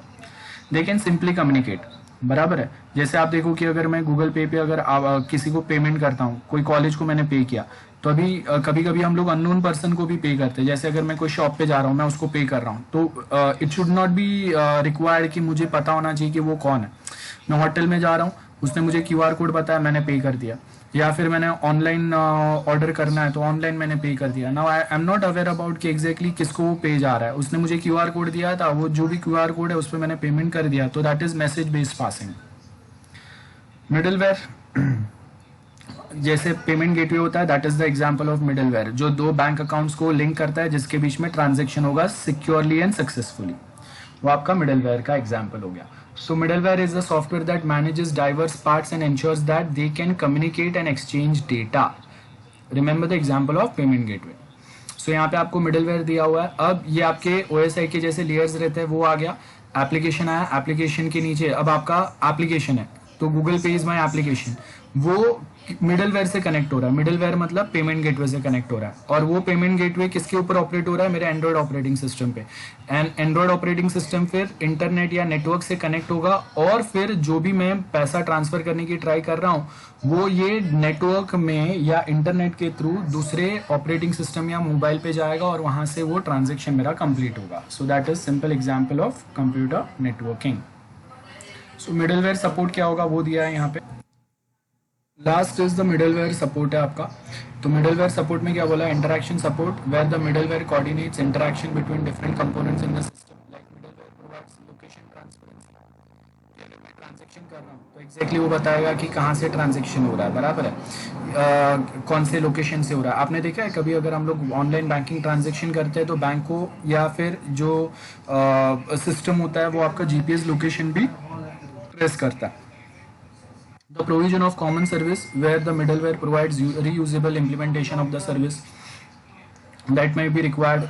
By using this common service, component can easily interoperate and provide user service in a consistent way.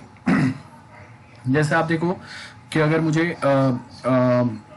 Let's take a best example, यहाँ पे जो रहेगा वो रहेगा Swiggy या जोमेटो। मैं कहाँ पे भी इसको एक्सेस कर सकता हूँ, वो मेरा लोकेशन ट्रेस करके वहाँ के लिए वहाँ पे कौन से बेस्ट डिलीवरी ऑप्शंस मेरे पास अवेलेबल है वो यहाँ पे बताएगा मुझे। Next is client server computing. बहुत सिंपल है, क्लाइंट सर्वर आर्किटेक्चर की बात कर रहे हैं हम लोग। सो क्लाइंट सर्वर में क्या क्या आएगा, डिस्ट्रीब्यूटेड आएगा, क्लाइंट सर्वर आर्किटेक्चर रहेगा। अगर मैं सर्वर के साथ अगर इंटरैक्ट कर रहा हूँ यूजिंग अ वेब ब्राउजर और अ मोबाइल एप्लीकेशन, क्या हो गया, क्लाइंट सर्वर सिस्टम हो गया, है ना। Remote computer provide services such as access to web page, जहाँ पे आपका एक्सटर्नल क्लाइंट कोई रहेगा, उसको आपको एक वेबसाइट या वेब पेजेस एक्सेस करने के लिए एक परमिशन दे रहे हैं, उस पे से कुछ डॉक्यूमेंट डाउनलोड करने के लिए परमिशन दे रहा है।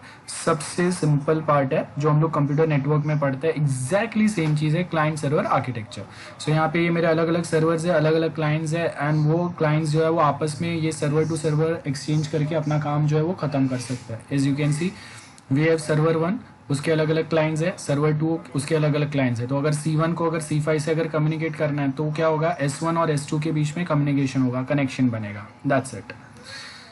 देन ये आपका एक टाइप का नेटवर्क हो गया जहाँ पे सर्वर्स कनेक्टेड है और सर्वर्स अपने क्लाइंट्स को कनेक्ट करने के परमिशन दे रहे हैं। मतलब डायरेक्टली कहीं पे भी आपके क्लाइंट्स कनेक्ट नहीं हो रहे हैं। ध्यान देखो, क्लाइंट्स जो है वो हमेशा सर्वर के साइड से ही कनेक्ट होंगे, ठीक है, सर्वर के साइड से ही कनेक्ट होंगे, वो उनको इंडिविजुअल कनेक्ट होने का परमिशन नहीं है।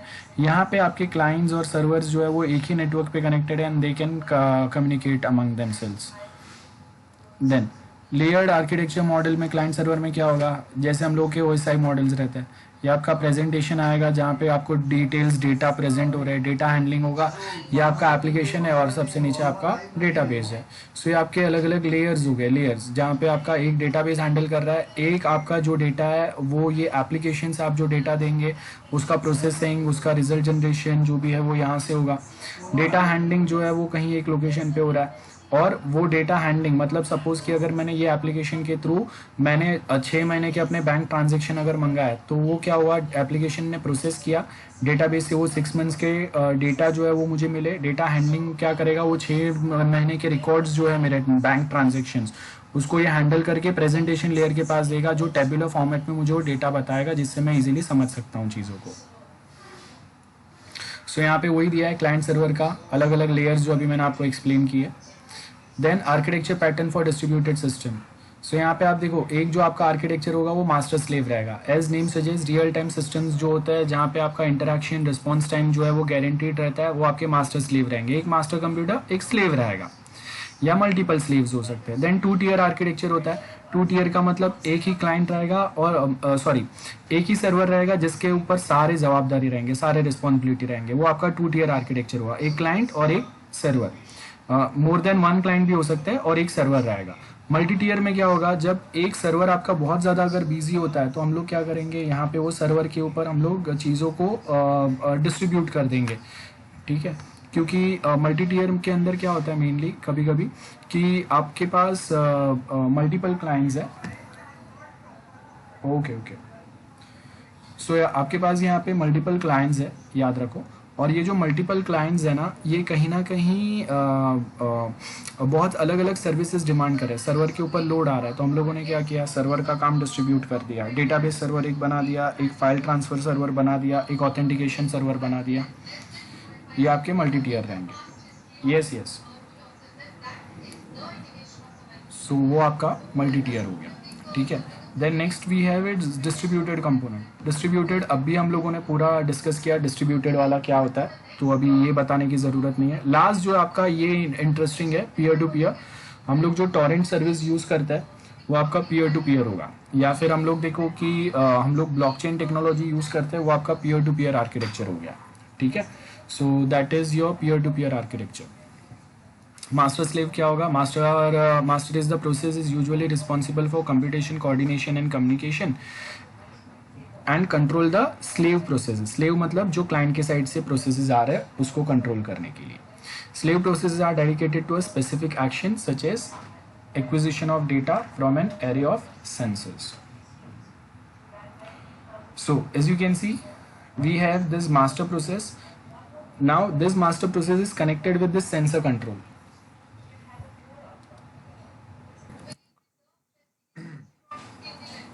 सो मेन आपका मास्टर जो रहेगा वो आपका यहाँ पे कंसोल वाला पार्ट है, ये आपके स्लेव प्रोसेसेस है।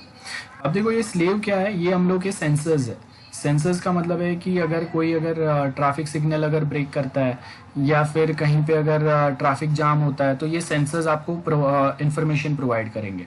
प्लस ये सेम मास्टर जो है ये ट्रैफिक सिग्नल्स को भी कंट्रोल कर रहा है। याद रखो कोई भी सिग्नल आप देखो कि हम लोगों के 4 रास्तों के ऊपर अगर कोई एक ट्रैफिक सिग्नल है तो बहुत सेंसिटिवली आपको कंट्रोल करना पड़ता है, और ये कंट्रोल सिस्टम वो चीज़ों को मॉनिटर करता है कि वो सिग्नल्स प्रॉपर चल रहा है कि नहीं। बिकॉज अगर सिग्नल्स का टाइमिंग अगर मिसमैच हो गया गलती से भी तो एक्सीडेंट हो सकता है, पूरा ट्रैफिक जाम हो सकता है। 2 tier, no need to discuss. 2 tier क्या रहेंगे, एक ही सर्वर रहेगा, मल्टीपल क्लाइंट्स रहेंगे। नाउ यहाँ पे एज यू कैन नोटिस हम लोग के पास एक थिन क्लाइंट है, एक फैट क्लाइंट है। थिन क्लाइंट का मतलब क्या होता है पता, आपके ये कंप्यूटर्स है, ठीक है, दिस इज योर कंप्यूटर्स। अब ये कंप्यूटर्स जो है this are connected with main server computer, this is my server. Okay, thin client की बात कर रहा हूँ मैं, थिन क्लाइंट।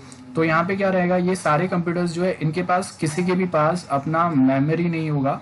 मेमोरी मतलब हार्ड डिस्क या अपना जो सीपीयू है ये कुछ भी नहीं रहेगा, ठीक है। Operating system is also loaded from server, OS loaded from this server. MS word अगर मुझे ओपन करना है, नोटपैड अगर मुझे ओपन करना है, ये सब कुछ सर्वर से लोड होगा। क्लाइंट के पास सिर्फ स्क्रीन होगा, कीबोर्ड होगा और माउस होगा, बस इतना ही होता है। और एक बटन रहेगा जो आप प्रेस करेंगे तो सर्वर के पास रिक्वेस्ट जाएगा। एक छोटा सा मॉडेम जैसा डब्बा रहेगा, आप उसके ऊपर प्रेस करेंगे तो रिक्वेस्ट जो है वो सर्वर पे जाएगा, और server is responsible now to load operating system also on those computers. ये आपके थिन क्लाइंट रहता है, सिक्योरिटी बहुत हाई रहता है, सर्वर के ऊपर सबसे ज्यादा बर्डन रहता है, सर्वर फेल हुआ तो नेटवर्क बंद। फैट क्लाइंट, हम लोग के कंप्यूटर लैब्स जो होते हैं वो फैट क्लाइंट होते हैं। हर एक इंडिविजुअल क्लाइंट के पास अपने खुद के कैबिनेट होता है, सीपीयू, हार्ड डिस्क, मेमोरी, सब कुछ होता है। तो कोई स्पेसिफिक काम के लिए हम लोग सर्वर से डिमांड करते हैं, अदरवाइज बहुत सारे काम हम लोग खुद से कर सकते हैं। सो ये आपका क्लाइंट सर्वर आर्किटेक्चर हो गया। 2 टियर, एक ही सर्वर है, एक ही सर्वर सारे काम कर रहा है। थिन क्लाइंट जो मैंने आपको बताया वही यहाँ पे दिया हुआ है। ओके, नाउ थिन क्लाइंट के अंदर क्या बोला है, used when legacy systems are migrated to a client server architecture. Legacy act as a server in its own right way. A major disadvantage is that it places a heavy processing load on both server and the network, क्योंकि आप एक छोटा सा file भी अगर आपको open करना है ना तो आपको सर्वर की ज़रूरत पड़ेगी। आप सर्वर के बिना कुछ नहीं कर सकते, एक नोटपैड ओपन नहीं कर सकते, ठीक है। सो यहाँ पे अगर आप देखेंगे कि सर्वर और नेटवर्क के ऊपर बहुत ज़्यादा हैवी लोड आता है। फैट क्लाइंट हम लोगों का जो कंप्यूटर नेटवर्क चलता है वही है, थोड़ा कभी कभी कॉम्प्लेक्स होता है जब हम लोग बहुत सारे अलग अलग टूल्स या डिवाइसेस अगर इसमें इंस्टॉल करते हैं तो। सो फैट क्लाइंट आप देखो कि अलग अलग ATMs है, तो हर एक ATM जो है उसके पास अपने खुद के पैसे वहाँ पे जमा रहते हैं, है ना। वो इंडिविजुअली यूजर्स को ऑथेंटिकेट करेगा और उसके जो भी मैसेजेस है वो फिर वो कहाँ पे डालेगा, भेजेगा, सर्वर के ऊपर भेजेगा, है ना। और सर्वर और क्लाइंट के अकाउंट में अगर उतने पैसे हैं तो ATM को बोल देगा और ATM अपने साइड से अपना काम कर देगा। तो ये आपका ये फैट क्लाइंट हो गया, जहाँ पे हर एक ATM के पास अपना खुद का पैसा है, अलग से अपना खुद का हार्ड डिस्क है, अपना खुद का प्रोसेसिंग सिस्टम, सब कुछ अपना खुद का है। Thin and fat client distinction क्या होंगे मैंने आपको बता दिया है, आप बहुत इजीली समझ सकते हो। JavaScript allows local processing in a browser for a fat client. Now mobile app carry out some local processing to minimize demand on the network. Auto update of app reduce the management problem. तो इसके लिए आप देखो कि most of जगह पे हम लोग फैट क्लाइंट यूज करते हैं। जब आपको बहुत ज़्यादा स्ट्रिक्ट सिक्योरिटी की अगर ज़रूरत होती है ना तो ही हम लोग थिन क्लाइंट पे जाते हैं। So there are now very few thin client applications, क्योंकि बहुत ज़्यादा सर्वर के ऊपर डिपेंडेंट होते हैं आप और बहुत ज़्यादा नेटवर्क पे लोड आता है, तो थिन क्लाइंट बहुत रेयरली कहीं कहीं पे ही हम लोग यूज़ करते हैं, ठीक है।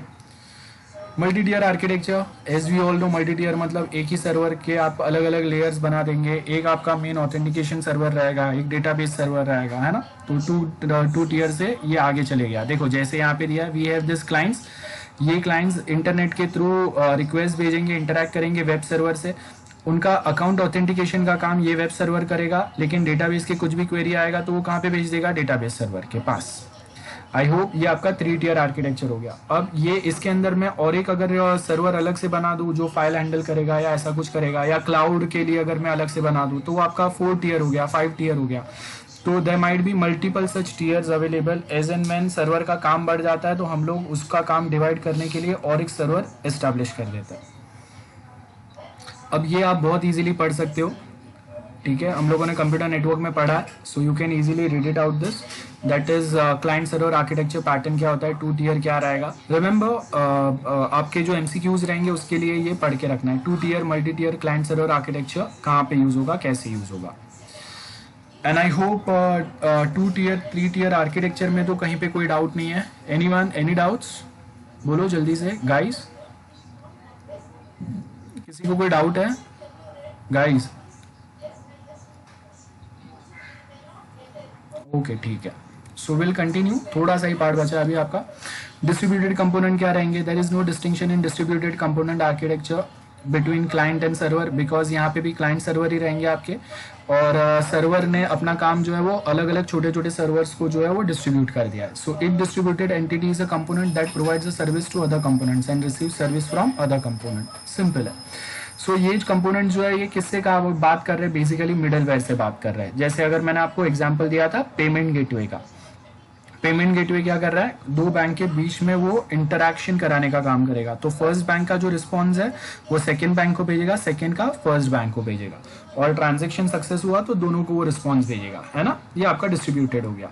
सो यहाँ पे अगर आप देखेंगे वी हैव डिफरेंट कंपोनेंट्स, वो डिफरेंट कंप्यूटर्स है या सर्वर्स आप बोल सकते हैं जो अलग अलग आपके सर्विसेज प्रोवाइड कर रहा है। जैसे ये मेरा बैंक है, ये एटीएम सर्विस प्रोवाइड कर रहा है, ये एनईएफटी सर्विस प्रोवाइड कर रहा है ना, ये आईएमपीएस सर्विस प्रोवाइड कर रहा है, ये आरटीजीएस सर्विस प्रोवाइड कर रहा है, different ways of money transaction online. और आपके क्लाइंट्स जो है वो अभी अगर सपोज मुझे 5000 बहुत क्विकली ट्रांसफर करना है तो मैं आईएमपीएस सर्विस यूज करूंगा बहुत क्विक ट्रांसफर करने के लिए मोबाइल बैंक के थ्रू। तो वो टाइम पे मैंने यहाँ पे ये कम्युनिकेशन मिडलवेयर के थ्रू क्या ऑप्ट किया, दिस वन सर्विस। अब मुझे सपोज एनईएफटी करना है, आरटीजीएस करना है, 10 लाख ट्रांसफर करना है, तो फिर मैं यहाँ पे जाऊंगा, ठीक है। ये आपका क्लाइंट सर्वर होगा। बेनिफिट्स बहुत सिंपल है, यहाँ पे आपको लास्ट बेनिफिट्स दिए हुए हैं। तो बेनिफिट्स क्या है, it allows system designer to delay decisions on where and how service should be provided. It is a very open system architecture that allows new resources to be added. System is flexible and scalable. Basic points दिए हुए हैं। आप देखो कि आप computer network के ही same points यहाँ पे रिपीट हो रहे हैं। Distributed architecture, client server, 2 tier, multi tier या 3 टीयर, जो भी आप बोलो। सो यहाँ पे अगर आप देखेंगे we have this database and report generation, visualization, display है, पेमेंट गेटवे होगा। तो ये सब हम लोगों ने क्या किया, वी हैव इंटीग्रेशन सिस्टम जो इंटीग्रेट कर रहा है बैक एंड को फ्रंट एंड के साथ में।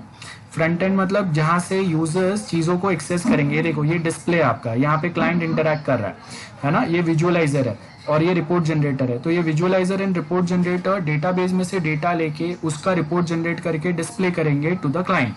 और जब आपको मल्टीपल अलग अलग डेटाबेस में से रिपोर्ट्स अगर जनरेट करना है तो वो टाइम पे आपने क्या किया है, इंटीग्रेट किया है। मतलब मेरे 4 अलग अलग ब्रांचेस है और 4 अलग ब्रांच में कहाँ पे हम लोगों के कितने क्लाइंट्स नए ज्वाइन हुए वो अगर मुझे देखना है तो हम लोग क्या करेंगे, यहाँ पे इंटीग्रेट करेंगे those 4 different branches out here.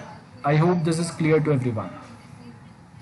Disadvantage क्या रहेंगे डिस्ट्रीब्यूटेड सिस्टम के? So distributed component suffers from 2 major disadvantage. They are more complex. सबसे मेन डिसएडवांटेज यही है इसका, मोर कॉम्प्लेक्सिटी। जो नॉर्मल आपका क्लाइंट सर्वर होता है उससे यहाँ पे बहुत ज्यादा आपके कॉम्प्लेक्सिटी आ जाएंगे, बिकॉज आपके छोटे छोटे बहुत सारे अलग अलग क्लाइंट रहेंगे ब्रांच स्पेसिफिक। ओके, देन उसके आगे क्या बोला है, स्टैंडर्डाइज मिडलवेयर। अब एक कॉमन स्टैंडर्ड जो है ना ये कभी कभी यहाँ पे नहीं आ पाता। Standardize middleware for distributed component has never been accepted because different vendors such as Microsoft, Sun Microsystems, Oracle have developed different middleware which are not compatible with each other. ये सबसे मेन तकलीफ है, ठीक है, कि अगर मैं माइक्रोसॉफ्ट का अगर मिडलवेयर यूज कर रहा हूँ और उसको मैं सन माइक्रोसिस्टम या ओरेकल से कनेक्ट करने की ट्राई करूंगा, इट अगेन क्रिएट सम और the other way it creates a problem. जैसे आप देखो कि माइक्रोसॉफ्ट ने बनाए हुए कुछ जो मिडलवेयर है वो आपके विंडोज पे बेटर वर्कआउट करेंगे, मैक के ऊपर सपोर्ट नहीं करते या लिनक्स पे प्रॉपर सपोर्ट नहीं करता, ठीक है। So as a result service oriented architecture replacing distributed component in many situation. मतलब डायरेक्टली सर्विस बेस्ड डाल दो। सर्विस बेस्ड मतलब ये सर्विस अगर आपको चाहिए यहाँ से यूज करेंगे, ये सर्विस चाहिए यहाँ से यूज करेंगे। Instead of distributed. Peer to peer best example कौन सा होगा आपका? पीयर टू पीयर का बेस्ट एग्जाम्पल इज टॉरेंट, जो हम लोग यूज करते हैं, जहाँ पे आप देखो कंप्यूटर्स ही आपस में कनेक्टेड रहते हैं एक दूसरे के साथ में, सीडर्स और लीचर्स होते हैं। आपने अगर कभी टॉरेंट यूज किया रहेगा तो मेरे कंप्यूटर में अगर मैं कोई मूवी या सॉफ्टवेयर डाउनलोड करूंगा तो उसमें से थोड़ा अपलोड होते जाएगा, और मेरे कंप्यूटर में से जो अपलोड हो रहा है वो दूसरे के कंप्यूटर में डाउनलोड होगा। सो यहाँ पे mainly peer to peer network जो है आपका, एक सेकेंड, सो आपका पीयर टू पीयर नेटवर्क जो है उसमें इफ यू नोटिस हम लोग के पास ये एक कंप्यूटर है। अब ये एक कंप्यूटर में जो अपलोड होगा उसके साथ में थोड़ा सा कुछ डाउनलोड होगा, ठीक है। ये जो अपलोड हो रहा है ये अभी दूसरे कंप्यूटर पे जाएगा, तो अभी दूसरा कंप्यूटर ये जो यहाँ से ये कंप्यूटर से जो अपलोड हो रहा है डेटा, सपोज 10 MB डेटा यहाँ से अपलोड हुआ ये कंप्यूटर में से, वो 10 MB डेटा यहाँ पे इसने डाउनलोड किया, उसमें से सपोज 4 MB इसने अपलोड किया, ये 4 MB अभी दूसरा कंप्यूटर जो है वो डाउनलोड करेगा। सेम वे ऐसा ये बड़ा सा चेन चलते रहता है, तो यहाँ पे कोई सेंट्रलाइज सिस्टम नहीं है। सो आप अगर देखेंगे टॉरेंट इसी के लिए आज तक चल रहा है, और कोई सेंट्रलाइज सर्वर नहीं है इसके लिए, तो कोई उसको इजीली कंट्रोल नहीं कर पा रहा है। सो इसके एडवांटेजेस अगर आप देखेंगे कहाँ पे यूज होते हैं, फाइल शेयरिंग बेस्ट एग्जांपल, जो हम लोग टॉरेंट की बात किया, मैसेज पासिंग के लिए यूज कर सकते हैं, बिटकॉइन या जिसको हम लोग ब्लॉकचेन टेक्नोलॉजी बोलते हैं, क्रिप्टो करेंसी बोलते हैं, तो उसका पेमेंट सिस्टम में भी यही सेम चीज होता है। बिटकॉइन का भी कोई सेंट्रलाइज सर्वर नहीं है, इसके लिए किसके अकाउंट से कितने पैसे कहाँ पे गए कोई ट्रांसफर नहीं कर सकता, कोई पता नहीं लगा सकता। इसके लिए ब्लैक मनी जनरेट करने के लिए या फिर इनलीगल पेमेंट्स के लिए बहुत ज़्यादा बिटकॉइन का यूज़ होता है। इसके लिए इंडिया में bitcoins are ban. Then databases के लिए फ्री नेट जो है, ये वाइबर पहला ऐप आता था, अभी तो थोड़ा कम हो गया, लेकिन ये फ़ोन सिस्टम आता था वाइबर वाला जो अभी कम हो गया। तो ये सारे पीयर टू पीयर है, सेंट्रलाइज कोई सर्वर नहीं रहेगा, सारे क्लाइंट्स ही आपस में कनेक्टेड रहेंगे और उनका ही प्रोसेसिंग पावर यूज होकर आपका एक नेटवर्क कंटिन्यूस वर्किंग रहता है। सो P2P आर्किटेक्चर मॉडल क्या बोला है, the logical network architecture decentralize रहेंगे या सेमी सेंट्रलाइज रहेंगे, ठीक है। डिसेंट्रलाइज मतलब कोई सेंट्रल लोकेशन या सर्वर नहीं है, सेमी सेंट्रलाइज मतलब कोई एक मेन पावरफुल सर्वर रहेगा जो अपना प्रोसेसिंग पावर देगा। जैसे बिटकॉइन के लिए आपने देखा है बिटकॉइन माइनर्स होते हैं, तो अगर मुझे अगर पैसा कमाना है, बिटकॉइन कमाना है, तो मैं क्या करूंगा, एक बहुत पावरफुल कंप्यूटर मैं बिटकॉइन माइनर सॉफ्टवेयर उसके ऊपर एग्जीक्यूशन करने में छोड़ दूंगा, तो मेरे कंप्यूटर का प्रोसेसिंग पावर यूज करके जो भी बिटकॉइन ट्रांजेक्शन होना है ना वो होगा, और वो जो बिटकॉइन ट्रांजैक्शन होगा उसके मैं जितने बिटकॉइन ट्रांजैक्शन सक्सेसफुली करा पाऊंगा उसके अगेंस्ट मेरे कंप्यूटर में थोड़ा सा बिटकॉइन डाउनलोड होगा। आज के टाइम पे एक बिटकॉइन का प्राइस $60,000 है, आप अगर उसको रुपीज में कन्वर्ट करोगे ना लाखों में गया हुआ, ठीक है। $60,000 इक्वल टू 1 बिटकॉइन। तो बहुत सारे लोग इसको एज अ प्रोफेशनल एक मनी अर्निंग कंसेप्ट के वे में यूज करते हैं। सो यहाँ पे अगर आप देखेंगे सेमी सेंट्रलाइज, जहाँ पे एक पावरफुल सर्वर है, जैसे मैं एक पावरफुल कंप्यूटर है, सर्वर नहीं सॉरी, जहाँ पे आपका बिटकॉइन माइनर चलेगा और वो क्या करेगा, जो भी बिटकॉइन ट्रांजेक्शन हो रहे हैं उनको सपोर्ट करेगा कंप्लीट करने में, सेम एप्लीकेशन रहेगा, ये सेम पार्ट्स रहेंगे। तो ये आपके अलग अलग कंप्यूटर्स नेटवर्क कंप्यूटर आपके पीयर्स है ना, in a decentralize P2P architecture. And then यहाँ पे अगर आप देखेंगे ये आपका एक सुपर पीयर हो गया, जिसको हम लोग डिस्कवरी सर्वर बोलते हैं। सुपर पीयर मतलब अगर मैंने एक बहुत पावरफुल सर्वर अगर बिटकॉइन माइनर चला के रखा है, तो ये जो भी क्लाइंट्स है वो अपना ट्रांजेक्शन कंप्लीट करने के लिए मेरा हेल्प लेंगे या मैं उनको हेल्प करूंगा, ठीक है। I hope this is clear to everyone. Anyone any doubt about this diagram? Clear है सबको? किसी को कोई डाउट है? No sir, no doubt. Okay ठीक है। Then software as a service, software as a service का बेस्ट एग्जांपल कौन सा होगा? सॉरी यहाँ से चालू नहीं हो रहा है, ये यहाँ से चालू होगा, यहाँ से चालू हो रहा है। वो स्लाइड रॉन्ग आ गया, यहाँ पे आपका P2P आर्किटेक्चर के बारे में ही दिया हुआ है, तो जो मैंने आपको बताया वही सेम यहाँ पे दिया हुआ है। सिक्योरिटी इश्यूज P2P में आते हैं बिकॉज कोई एक सेंट्रलाइज सर्वर नहीं रहता है जो सिक्योरिटी मॉनिटर कर सके, है ना, तो इसके लिए सिक्योरिटी इश्यूज तो यहाँ पे P2P में आते ही है। लैक ऑफ सेंट्रल मैनेजमेंट है, मैलिशियस सॉफ्टवेयर कभी कभी नेटवर्क में एंटर हो जाता है। तो आप देखो टॉरेंट से कभी कभी मैं कोई फाइल या वीडियो डाउनलोड करता हूँ तो उसमें वायरस आने के चांसेस भी 100% होते हैं, कोई गारंटी नहीं है उसमें कि वायरस नहीं आएगा, and that might create a problem also. यहाँ से आपका न्यू टॉपिक चालू होता है, that is software as a service. Same याद रखो, सॉफ्टवेयर एज अ सर्विस मतलब cloud computing. Google drive software as a service, मैंने आपको एक सॉफ्टवेयर दिया है as a service, it provides you cloud service, ठीक है। So software as a service, SaaS architecture, SaaS PaaS, ये हम लोग के अलग अलग क्लाउड आर्किटेक्चर होता है। तो यहाँ पे अगर आप देखेंगे we have one is SaaS architecture, ठीक है। SaaS is involves hosting the software remotely and providing access to it over the internet. So software is deployed on the server and is access through a web browser. तो हम लोग के पास Google drive के जो भी features है वो सब कहाँ पे इंस्टॉल्ड हुए हैं, गूगल ड्राइव के सर्वर पे, और आप वो फैसिलिटीज एक्सेस करके गूगल ड्राइव के अलग अलग सर्विसेज एक्सेस कर सकते हो अपने मोबाइल पे, अपने कंप्यूटर पे। So software as a service का मतलब होगा cloud. I hope this is very clear to everyone. I am Yes. Providing you some software जो, जैसे अगर मैं यहाँ पे अभी ये गूगल मीट यूज कर रहा हूँ, इस पे अभी अगर मैंने पेड वर्जन अगर इसका लिया रहता तो इस पे क्या होता था, रिकॉर्डिंग फैसिलिटी मेरे पास अवेलेबल होता था। That recording facility is a service which is provided by Google Meet software, ठीक है। सो वो क्या हो गया, सॉफ्टवेयर एज अ सर्विस हो गया, और वो जो भी रिकॉर्डिंग होगा वो कहाँ पे स्टोर होगा, क्लाउड पे जाएगा, ठीक है। तो जब कभी आपको एक सॉफ्टवेयर प्रोवाइड कर रहे हो जिसमें से मैं कोई सर्विस एक्सेस कर सकता हूँ तो उसको हम लोग सॉफ्टवेयर एज अ सर्विस बोलेंगे। सो मेनली यहाँ पे हम लोग का फोकस जो रहता है वो क्लाउड पे होता है हमेशा। तो यहाँ पे हम लोग वही बात करें, software is deployed on the server and is access through a web browser. Now software is owned and manage by the software provider rather than organization, याद रखो। सो यहाँ पे आपके की एलिमेंट्स कौन से रहेंगे सॉफ्टवेयर एज ए सर्विस के, software is deployed on the server and is access through a web browser, software is owned and manage by the software provider rather than organization using the software. तो मतलब अगर Google drive में use कर रहा हूँ तो ऐसा नहीं है कि हर कोई अपने वे में गूगल ड्राइव को खुद से यूज करेगा, मेंटेन करेगा, सिक्योरिटी खुद से हैंडल करेगा, नहीं, गूगल ही आपको सिक्योरिटी प्रोवाइड कर रहा है, गूगल ही अपडेट प्रोवाइड कर रहा है। आप कस्टमाइज वे में जो चीजें चाहिए वो यूज करो, नहीं चाहिए वो मत यूज करो।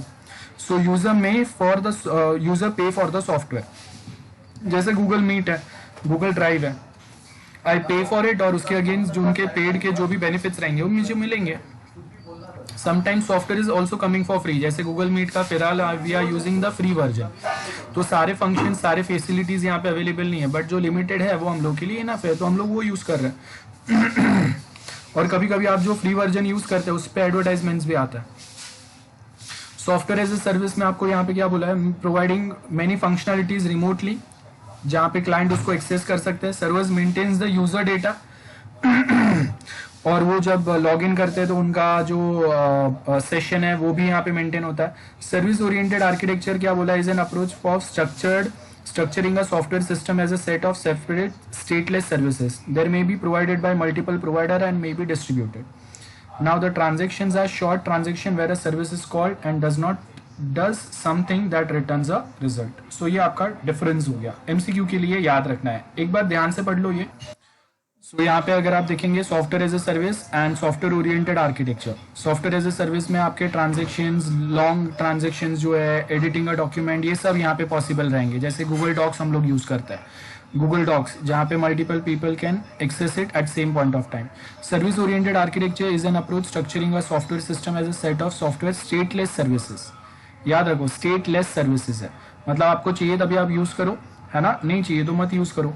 और यहाँ पे दूसरी बात जो है शॉर्ट ट्रांजेक्शन के लिए यूज होता है ये, मतलब मुझे अगर ऑनलाइन पीपीटी या कुछ डाउनलोड करना है, I can just click there, download it, खत्म हो गया, उसके लिए आप ऐसा कुछ प्रोवाइड कर सकते हैं। इम्प्लीमेंटेशन क्या बोला, जब सॉफ्टवेयर एज ए सर्विस की अगर बात करते हैं, कन्फिगरेबिलिटी होगा, how do you configure the software for a specific requirement, आप खुद से कन्फिगर कर सकते हैं, कस्टमाइज कर सकते हैं। मल्टी टेनेंसी यहाँ पे होता है, मतलब आप देखो कि अगर मैं वन ड्राइव यूज करता हूँ तो उसके साथ ऑफिस 365 फैसिलिटी आता है, जहाँ पे मैं प्रेजेंटेशन शेयर कर सकता हूँ, प्रोजेक्ट आपस में शेयर कर सकते हैं हम लोग, है ना, आप चाहिए तभी वहाँ पे और एक्स्ट्रा फीचर्स स्केल कर सकते हैं। So this all things are coming here. So यहाँ पे अगर आप देखेंगे we have this multiple users available, उनके प्रोफाइल्स है, और based on their profile and उन्होंने कौन से पेड सर्विसेज यूज किए, they can get the access of this application services. जैसे मैं यूजर हूँ, मेरा प्रोफाइल है, यहाँ पे मैंने कोई सिल्वर, गोल्ड या प्लेटिनम सर्विस यूज किया है, मैंने मंथली क्या पे किया उसके हिसाब से एप्लीकेशन सर्विस मुझे वो स्पेसिफिक फैसिलिटीज प्रोवाइड करेगा। सो सर्विस कॉन्फ़िगरेशन में क्या आएगा, ब्रांडिंग आएंगे उनके, where user from each organization are presented with the interface that reflects their own organization, आप ब्रांडिंग दे सकते हैं, बिजनेस रूल्स रहेंगे, वर्क फ्लो रहेंगे, डेटाबेस एक्सटेंशन प्रोवाइड कर सकते हैं, तो आपके यूजर्स के जो भी डेटाबेस डेटा रहेगा वो आप यहाँ पे ऐड कर सकते हैं। At same point of time आप सर्विस एक्सेस कंट्रोल प्रोवाइड कर सकते हैं, कौन से स्टाफ मेंबर्स आपके, उनके अकाउंट में कितने लेवल तक का कौन सा चीज़ों का एक्सेस होगा, कौन सा एक्सेसिबल नहीं रहेगा, that is also we can provide here. Multi tenancy का मतलब क्या है, विच में different user access the same system and the same architecture is defined to allow the efficient sharing of the system resources. Multi tenancy जैसे Google drive है, मैंने एक Google drive का लिंक आप सबके साथ शेयर किया, you all are accessing it, that's a multi tenancy. तो अब कितने लोग वो एक सेम डेटा को एक सेम पॉइंट ऑफ टाइम तक यूज कर पाएंगे, और जब वो यूज कर रहे हैं तो वो डेटा के ऊपर कहीं लोड आ रहा है या नहीं आ रहा है वो देखेंगे। So multi tenancy involves designing the system so that there is an absolute separation between the system functionality and system data. So ये यहाँ पे आपको एक सिंपल सा एग्जांपल दिया है मल्टी टेनेंसी का। वी हैव सच टेनेंट्स जो अलग अलग लोकेशन से, अलग अलग कंट्री या अलग अलग प्लेसेस से कोई एक सेम डेटाबेस एक्सेस करने का ट्राई करेंगे। स्केलेबिलिटी बहुत सिंपल है, ऑलरेडी हम लोगों ने जो पढ़ा है वही है, जहाँ पे आप क्या करेंगे, अलग अलग फंक्शंस यहाँ पे ऐड कर सकते हैं as per your needs and requirement. That's it, we are done with our syllabus. Tell me anyone any doubts, जल्दी बताओ। आपको कोई भी डाउट है आप पूछ सकते हो। ओके, किसी को कोई डाउट नहीं है?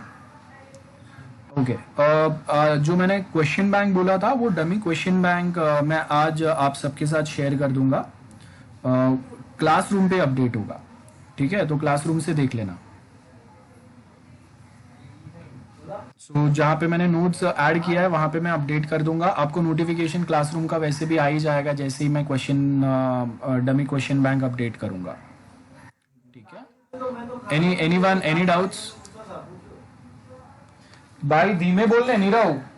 आप टोपी दे दो, नहीं ये आंटी बना रहे उसके लिए बोलो। हाँ पूछ लो एक बार, जल्दी बोलो, किसी को कोई भी डाउट है? ओके ओके ठीक है, चलो then all the best for your exams, yeah and we are connected on that WhatsApp group as well. तो आपको अगर कुछ डाउट है तो आप अलग से मुझे मैसेज करके भी पूछ सकते हो, नो प्रॉब्लम, मैं आंसर करूँगा, ठीक है? चलो बाय।